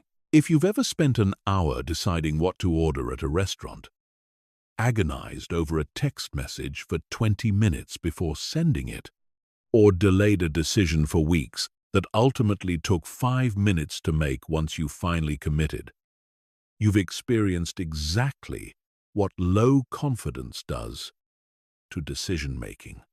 This chapter is about understanding why that happens and how to fix it. The first thing to understand is that indecision is rarely actually about the decision itself. It's about the fear of the consequences of being wrong. Every time you hesitate over a choice, what's usually happening underneath is a fear that picking wrong will lead to regret, judgment, wasted resources, or proof that you can't be trusted to choose well. This is why people with low confidence often experience decision fatigue over choices that are objectively low stakes. The mental exhaustion isn't coming from the difficulty of the choice. It's coming from the emotional weight being projected onto it. Confident people aren't necessarily better at predicting outcomes. They've simply built enough self-trust that being wrong doesn't feel catastrophic, which frees up enormous mental energy that would otherwise be spent agonizing. The second insight is that most decisions are reversible, and treating them as though they're permanent is what makes them feel so much heavier than they actually are. There's a useful distinction between what are sometimes called one-way door decisions and two-way door decisions. A one-way door decision is genuinely hard to reverse, and those deserve real deliberation. A two-way door decision, which describes the overwhelming majority of daily choices, can be adjusted, corrected, or reversed if it turns out to be wrong. Most of the decisions people agonize over, which job to apply for, what to say in a message, which approach to try first, are two-way doors. Treating a two-way door decision with one-way door level of anxiety is a primary driver of decision paralysis, and simply asking yourself which type of door you're actually standing in front of instantly recalibrates how much deliberation the choice actually deserves. The third insight involves the cost of indecision itself, which tends to be invisible and therefore gets underweighted compared to the visible cost of making a wrong choice. Every day spent not deciding is a day of lost momentum, lost opportunity, and continued mental energy spent circling the same unresolved question. People fixate on the risk of choosing wrong while almost entirely ignoring the guaranteed cost of choosing nothing at all. Confident decision-making means weighing both sides honestly, the risk of a wrong choice against the certain cost of no choice, rather than only seeing one side of that equation. The fourth insight is about decision-making speed as a trainable skill rather than a fixed trait. Just like every other aspect of confidence covered in this material, decisiveness is built through repetition, not talent. A practical way to train it is deliberately setting artificial time limits on low-stakes decisions, giving yourself 60 seconds to decide what to order, or a few minutes to decide on a plan for the evening, and forcing a commitment once that window closes. This might feel uncomfortable at first, because it removes the option of endless deliberation, but that discomfort is exactly the rep that builds the muscle. Over time, the artificial constraint trains your brain to trust its first well-considered instinct, rather than defaulting to prolonged second-guessing, and that trust generalizes to higher-stakes decisions as the pattern becomes more automatic.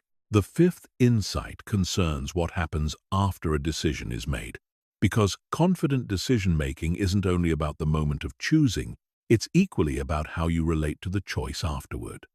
Low confidence often shows up as chronic what-if thinking after a decision has already been made, replaying alternate paths, wondering if the other option would have been better, essentially relitigating a closed decision indefinitely. This isn't reflection, it's rumination, and it produces no useful information. It only produces anxiety. Confident decision-making includes a deliberate commitment to stop relitigating a decision once it's made, redirecting that same mental energy toward executing the choice well instead of wondering whether a different choice would have been superior.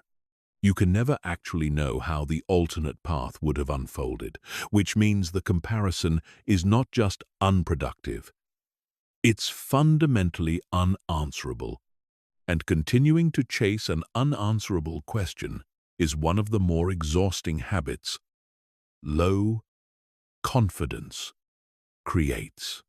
It's also worth addressing a specific pattern that shows up around decisions involving other people, sometimes called decision by committee, where a person seeks so much outside input before deciding anything that the decision effectively stops being theirs at all.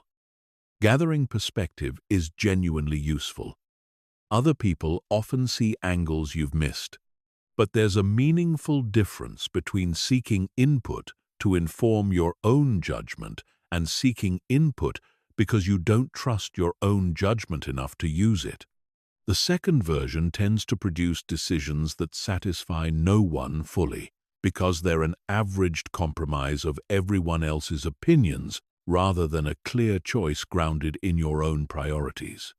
A useful check here is asking yourself, after gathering whatever outside perspective feels genuinely useful, what you would choose if you had to decide alone right now. That question cuts through the noise of accumulated outside opinions and reconnects you with your own actual judgment, which is ultimately what has to make the final call regardless of how much input surrounded it. There's also a specific practice worth adopting for genuinely difficult decisions, sometimes called the regret minimization approach.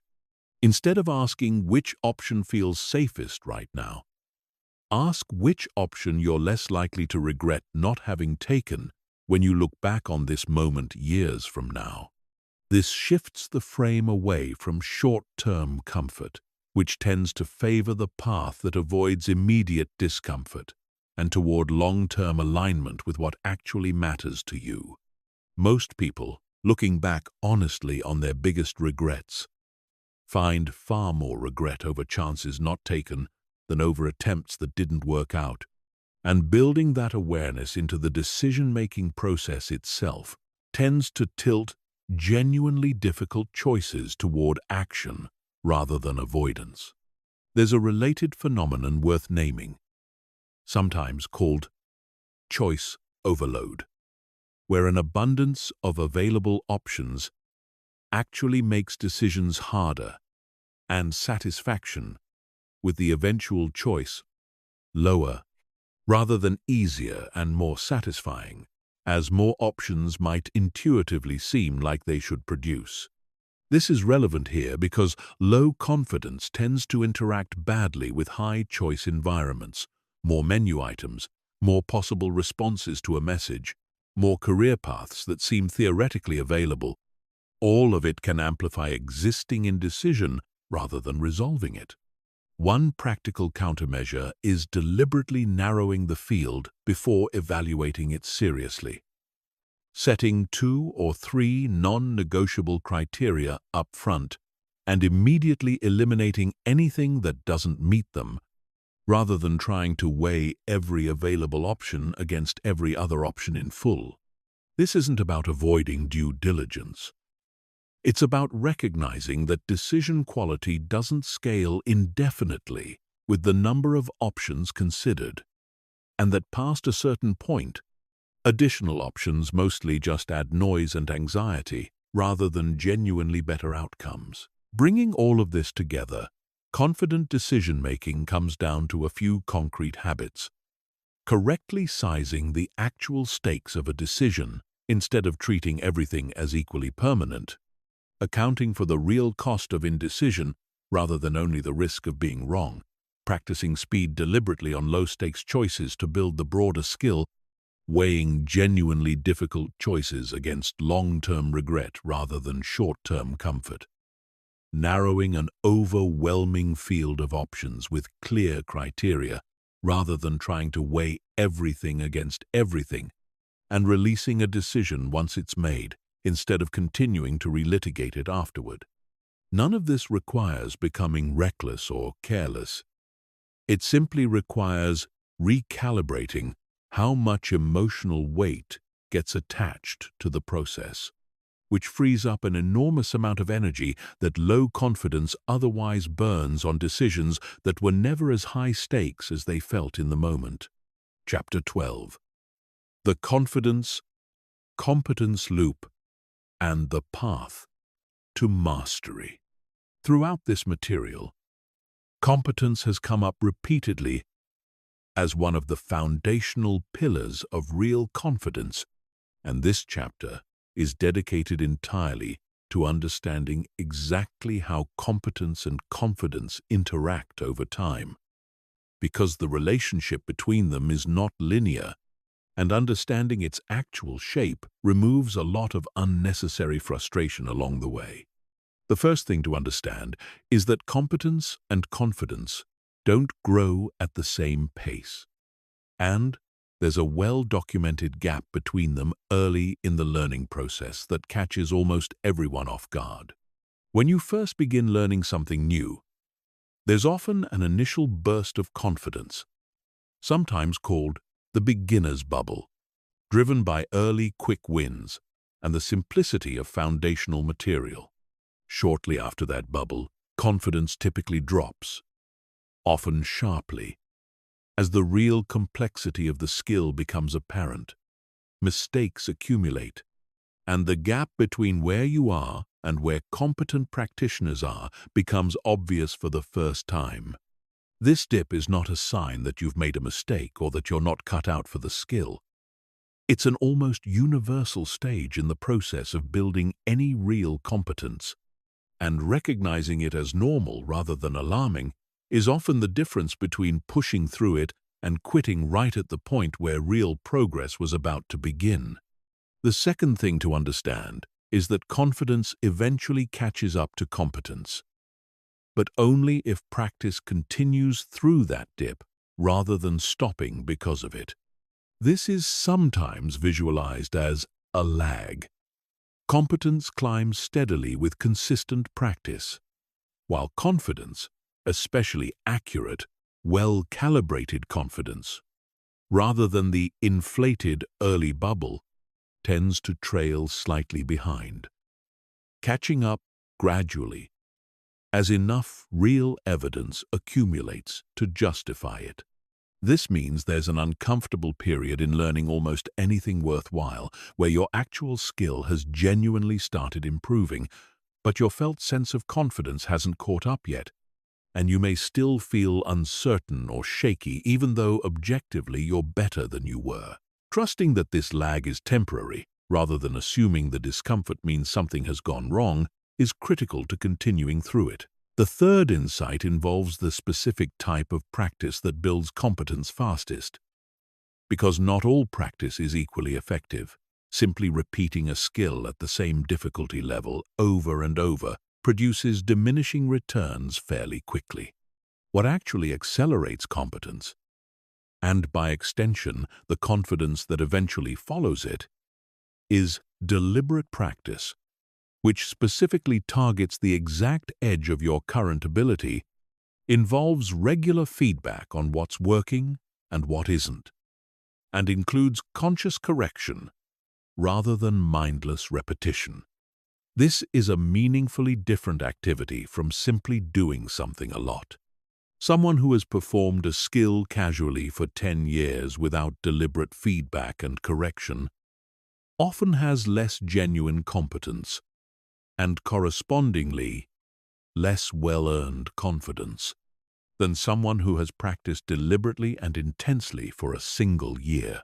Volume alone isn't the variable that matters most. The quality and structure of the practice is. The fourth insight concerns the role of feedback specifically, because competence and the confidence built on it grows fastest when there's an accurate feedback loop, telling you whether you're actually improving or just repeating the same mistakes with more confidence attached to them. This is one of the more dangerous traps in the confidence-competence relationship. Building confidence without a corresponding accurate feedback loop can produce a person who feels very sure of themselves while actually being wrong or unskilled, sometimes described as the difference between earned confidence and unearned confidence. Seeking out honest, specific feedback from mentors, coaches, or simply objective results, rather than only from sources that will tell you what you want to hear, is what keeps confidence tethered to reality, instead of drifting into a version that eventually gets exposed by real-world testing. The fifth insight is about what happens once genuine mastery is reached in a particular domain, because it changes the character of confidence itself. Early confidence in a new skill tends to be effortful, something you have to consciously access and remind yourself of. Confidence built on true mastery becomes largely unconscious. It simply operates in the background without needing active reassurance, freeing up mental resources to focus entirely on the task itself rather than on managing your own nervousness about performing it. This is part of why highly skilled people in a given domain often appear remarkably calm under pressure. Specifically within that domain. Their confidence there has become structural rather than something they have to actively maintain moment to moment, built on such a deep foundation of competence and accumulated evidence that it no longer requires conscious effort to access.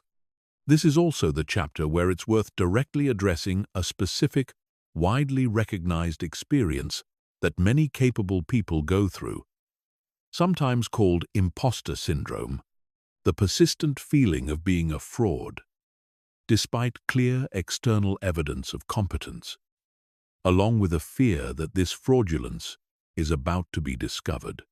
Understanding the confidence-competence lag explains a large part of why this happens. If accurate, well-calibrated confidence genuinely trails behind real competence, then it's entirely possible, even common, to have already reached a meaningful level of actual skill while still carrying the felt sense of being behind, uncertain, or not yet legitimate in the role. This doesn't mean the feeling should simply be dismissed or ignored, but it does mean it shouldn't be treated as reliable evidence about your actual competence, because the felt sense of confidence and the objective reality of skill are, as this chapter has established, measuring two different things that develop on two different timelines. Recognizing imposter feelings as a symptom of the natural lag between competence and confidence, rather than as accurate information about your actual ability, takes a significant amount of unnecessary suffering out of an experience that turns out to be extremely common among genuinely skilled people. There's also a second dip worth preparing for, distinct from the early beginner's dip already covered, and that's the plateau that tends to show up later, after initial rapid improvement has leveled off into a much slower, less visibly rewarding rate of progress. This plateau is genuinely different from the early dip. It's not driven by newly discovered complexity.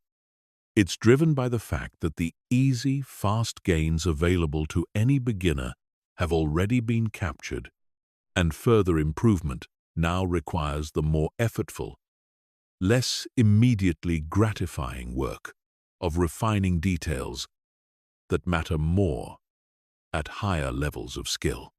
Confidence often wavers again during this plateau, not because skill has stopped growing, but because the felt sense of rapid improvement that provided motivation earlier has faded, even though slower, deeper growth is often still happening beneath the surface. Recognizing the plateau as a distinct, expected phase, separate from the early dip, and requiring a different kind of patience, prevents people who have already pushed through the beginner stage from mistaking this later, quieter phase for a sign that they've hit some kind of ceiling. It's worth adding one final note here about domain transfer, because people sometimes assume that mastering confidence in one area should automatically make them equally confident everywhere, and then feel discouraged when it doesn't.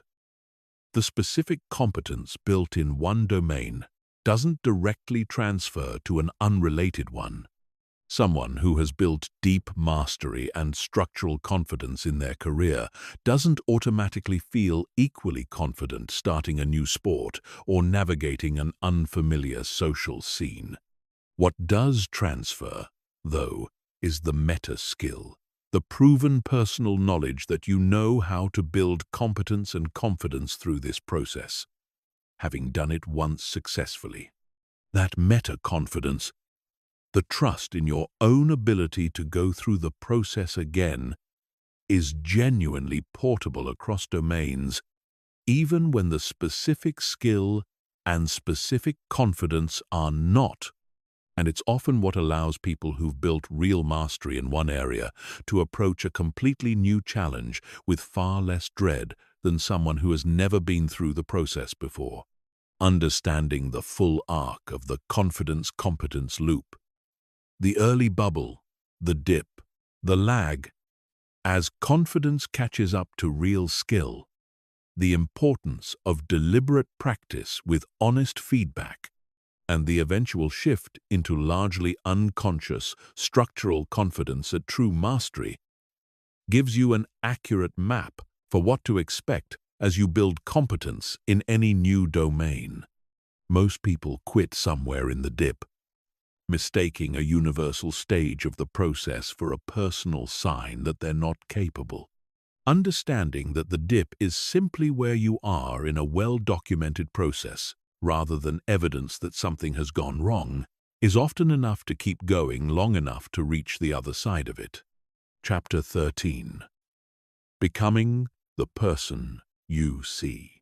There's a concept worth introducing at this point in the material, because it ties together nearly everything covered so far into a single, practical, mental model. And that's the idea of self-image, the internal picture you carry of who you are and what you're capable of, which acts almost like a thermostat, regulating your behavior to stay consistent with that internal picture, regardless of external circumstances. Here's how this works in practice. If your internal self-image is of someone who is anxious, awkward, or not particularly capable, you will, often unconsciously, behave in ways that keep your external reality matched to that internal picture, even when opportunities to act differently present themselves. This isn't because you're deliberately sabotaging yourself. It's because the mind has a strong drive toward consistency. And when external behavior starts to drift too far from internal self-image, it tends to generate discomfort that pulls behavior back in line with the existing self-concept. This explains a pattern many people have experienced without understanding why. Achieving some external success, a promotion, a compliment, a win, and then almost immediately finding a way to undermine it, procrastinating on the next opportunity, downplaying the achievement, or engaging in behavior that brings things back down to a level that feels more familiar and consistent with the old self-image.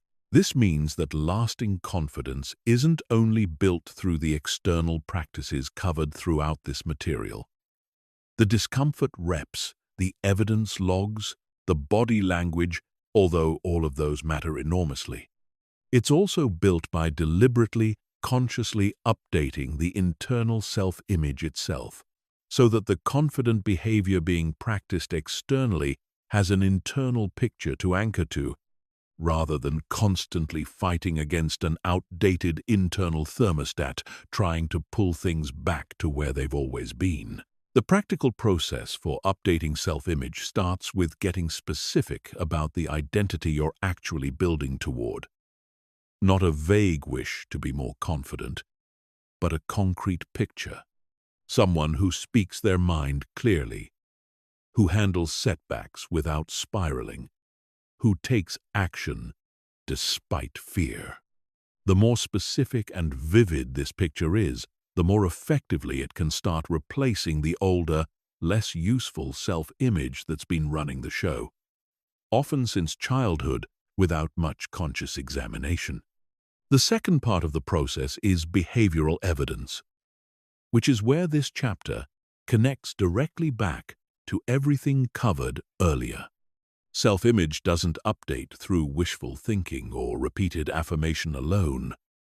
Affirmations that aren't backed by actual behavior tend to feel hollow and are usually rejected by the mind as untrue. Self-image updates through accumulated behavioral proof.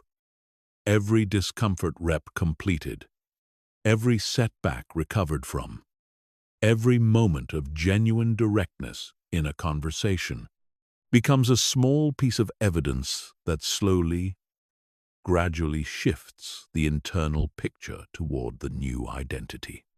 This is precisely why the evidence log introduced earlier is so powerful. It's not just a confidence-boosting exercise in the moment. It's literally the raw material self-image gets rebuilt from over time. The third part of the process is noticing and interrupting self-sabotage when it shows up. Because once you understand the thermostat mechanism, you can recognize it in real time rather than being confused by it. When you notice yourself pulling back right after a win, downplaying an achievement, or finding a reason to avoid a next step that logically follows a success, that's often the old self-image reasserting itself, trying to pull behavior back toward familiar territory.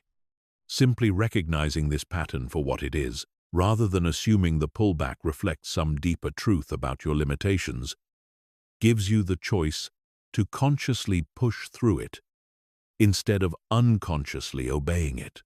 The fourth part of the process is patience with the timeline. Because self-image, built up over years or decades, doesn't update in days or weeks. It updates the same way competence does, gradually, through consistent evidence, with periods where the new behavior feels forced or unnatural, before it eventually feels like simply who you are.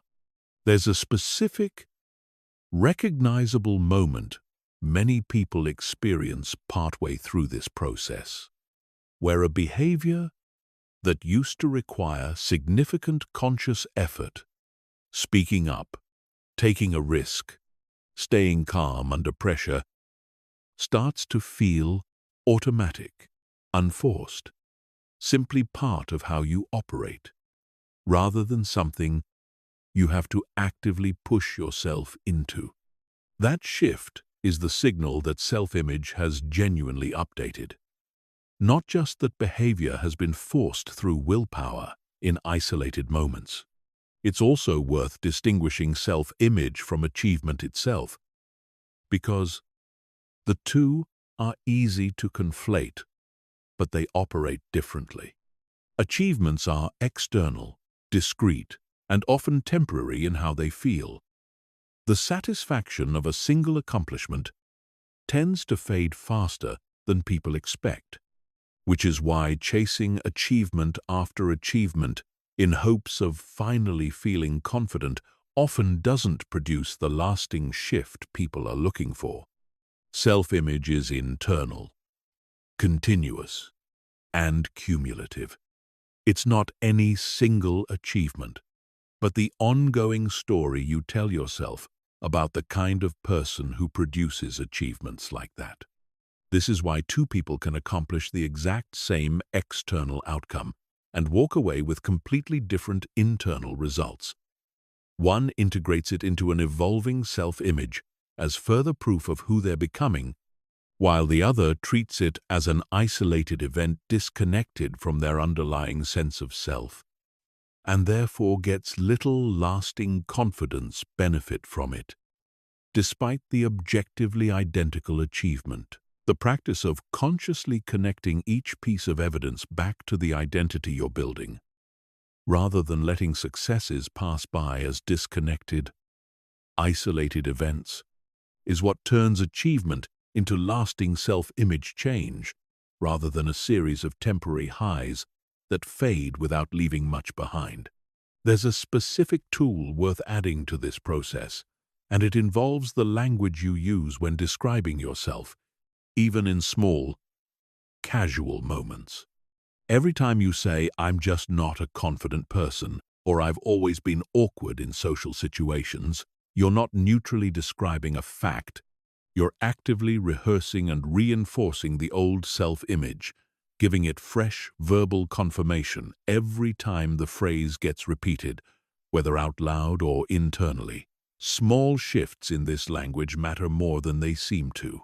Replacing "I'm not a confident person" with "I'm someone who's still building confidence in this area" reframes the same underlying reality as a temporary, changeable state rather than a fixed identity, and that reframing, repeated consistently, becomes part of the behavioral evidence feeding the self-image update process described throughout this chapter. This isn't about pretending a difficulty doesn't exist. It's about describing that difficulty in a way that leaves room for change, instead of language that quietly cements it as permanent. Becoming the person you see, rather than staying the person your old self-image insists you are, is ultimately what all of the practical tools in this material are building toward. The discomfort reps, the evidence log, the recovery protocol, the body language practices. None of them are ends in themselves. They're the raw behavioral evidence that gradually, patiently rewrites the internal picture governing who you believe yourself to be, until the confident version of you stops being something you have to perform and simply becomes who you are. Chapter 14. Sustaining Confidence for Life. Building confidence is one project. Sustaining it over years, through inevitable setbacks, life transitions, and periods of genuine hardship, is a different and equally important project. And this chapter is about making sure the gains covered throughout this material actually last, rather than fading once the initial motivation to work on them wears off.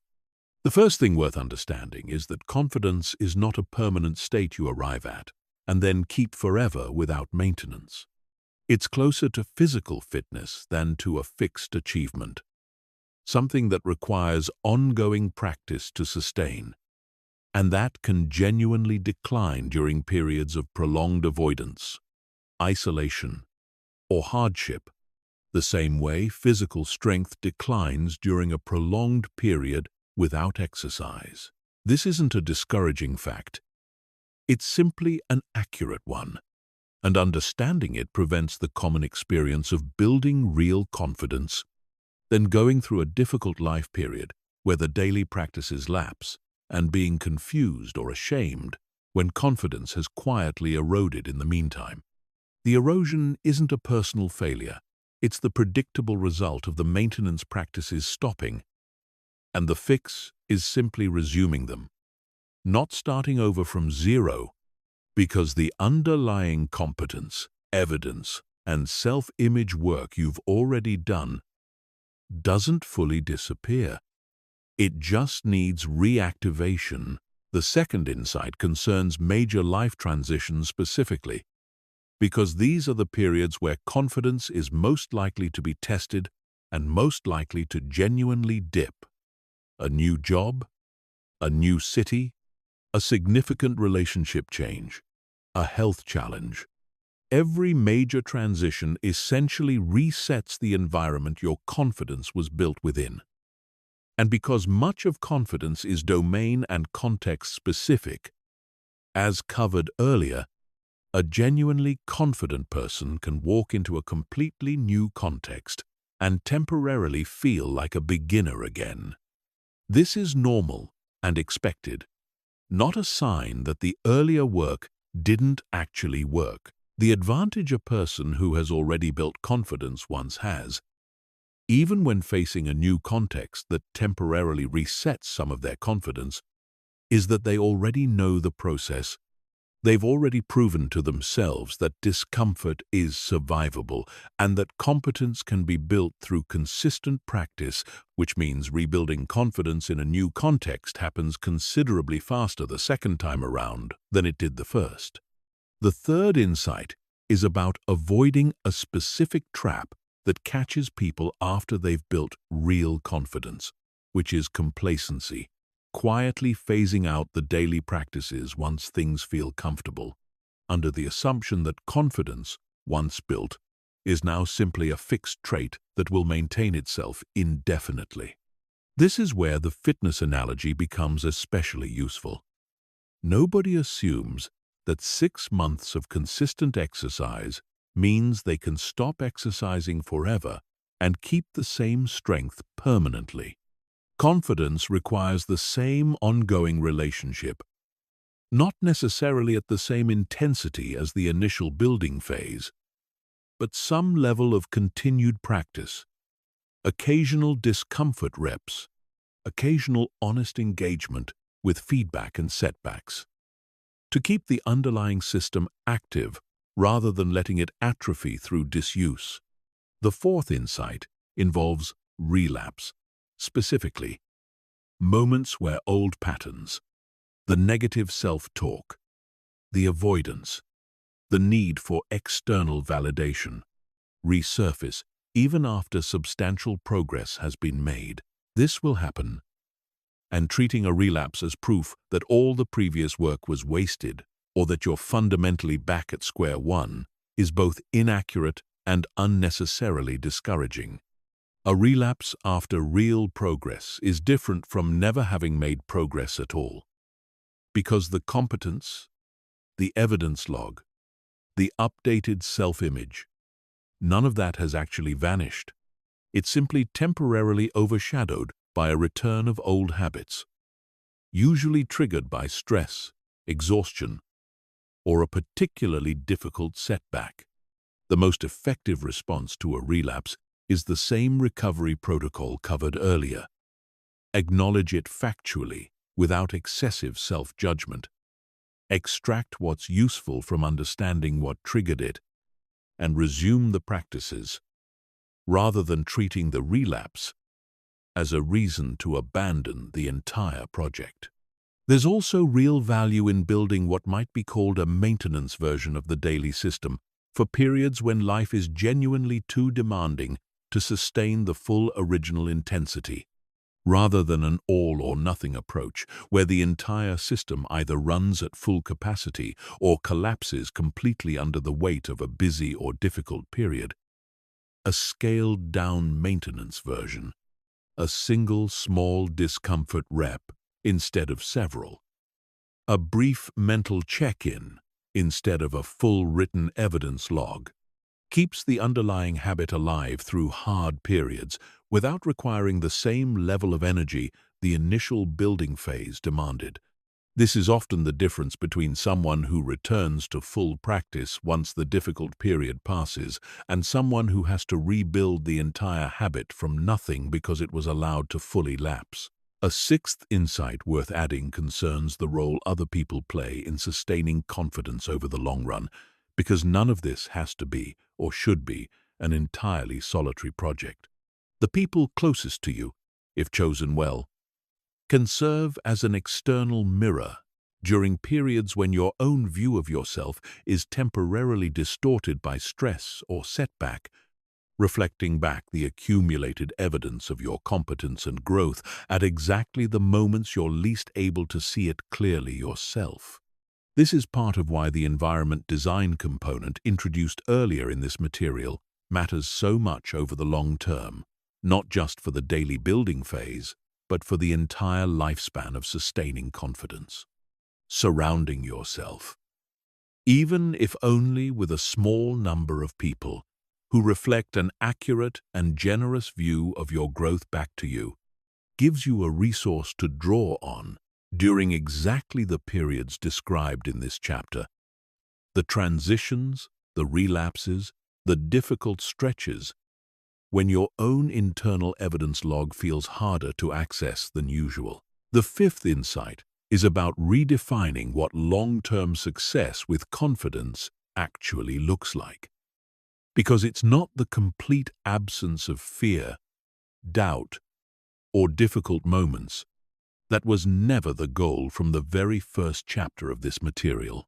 Long-term success looks like a shorter recovery time when setbacks happen, a smaller gap between feeling fear and acting anyway, a self-talk pattern that catches and corrects itself faster than it used to, and an overall trajectory that, even with normal ups and downs along the way, is clearly moving in the direction of more self-trust rather than less. Confidence sustained over a lifetime isn't a straight line upward. It's a general upward trend with normal variation along the way, and expecting anything smoother than that sets up an unrealistic standard that no one, including the most confident people you've ever encountered, actually meets. Chapter 15. The confident person you are becoming. Everything in this material has been building toward a single point, and it's time to bring it all together clearly. Confidence was never about eliminating fear, achieving certainty, or becoming someone who never doubts themselves. It was always about building a trust in your own ability to handle whatever comes, through competence built by real practice, through voluntary exposure to the situations that scare you, through a physical state you consciously control rather than one that controls you, through an internal dialogue trained to support rather than sabotage you, and through a track record of kept promises to yourself that makes your own word something you can actually rely on. You now understand the hidden habits that quietly erode confidence, the seeking of approval, the comparison, the negative self-talk, the broken promises, the avoidance, and you can recognize them the moment they show up instead of unconsciously feeding them.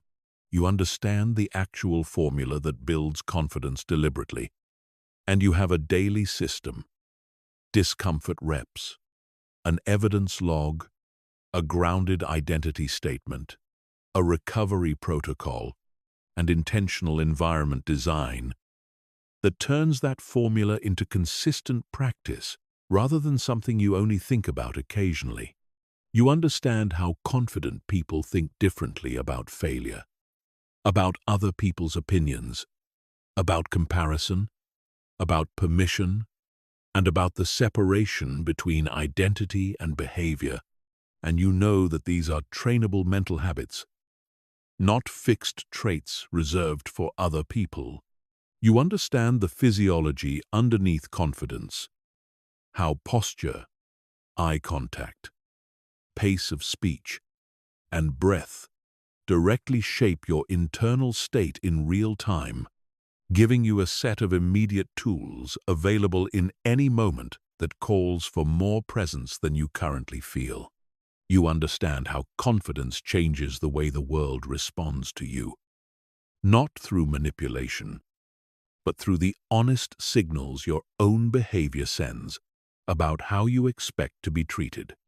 You understand how to face rejection, criticism, and setbacks without letting any single one of them become a permanent verdict on your worth. And you understand how to perform under real pressure by reframing the physical sensations of stress, preparing with specificity, and separating your definition of success from outcomes you can't fully control. You understand how confident decision-making frees up enormous amounts of mental energy by correctly sizing the actual stakes of your choices and refusing to relitigate decisions once they're made. You understand the real relationship between competence and confidence, including the uncomfortable dip that comes early in learning anything worthwhile, and why pushing through that dip rather than mistaking it for failure is what separates people who eventually reach mastery from people who quit right before the turning point. You understand self-image as the underlying thermostat governing all of this, and exactly how to update it deliberately through accumulated behavioral evidence rather than hollow affirmation. And you understand that confidence, once built, still requires ongoing maintenance, that relapses are a normal part of a long-term upward trend rather than proof of failure, and that sustaining self-belief for life looks less like a straight line and more like consistent forward motion through the inevitable ups and downs. Think back to where this material began, with the observation that the difference between the people who get what they want out of life and the people who watch it pass them by isn't intelligence, luck, or talent. That observation was not an exaggeration meant to hook your attention at the start. It's the accurate summary of everything that's followed since. Every hidden confidence killer, every pillar of the formula, every mental shift, every physical practice, every lesson about decisions, competence, self-image, and long-term sustainability. All of it has been in service of one outcome: closing the gap between who you currently believe yourself to be and who you're actually capable of becoming. That gap doesn't close through information alone, no matter how thorough or well-organized. It closes through repetition, through the accumulation of small, deliberate actions taken consistently over time, each one a vote for the identity you're building rather than the one you're leaving behind. Some of those actions will feel awkward at first. Some will not go the way you hoped. That was never a sign to stop. It was always simply part of the process. The same process every genuinely confident person you've ever admired went through before you ever saw the version of them that made it look effortless. You are not behind. You are not missing some trait they were born with, and you weren't. You are simply standing at the start of a process that works the same way for everyone who commits to it fully. None of this requires you to become a different person. It requires you to become the version of yourself that was always available underneath the habits, the doubts, and the old self-image that never actually reflected your real capability in the first place. The formula is not complicated, but it does require consistency. And it does require actually doing the reps, rather than simply understanding them intellectually. Understanding everything covered here changes nothing on its own. What changes everything is the next uncomfortable conversation you have anyway. The next attempt you make, despite the fear of failing. The next promise to yourself that you actually keep. Confidence was never something you were missing. It was always something you build. One deliberate action at a time, starting exactly where you are right now, with exactly what you already have. The only question left is whether you're going to start.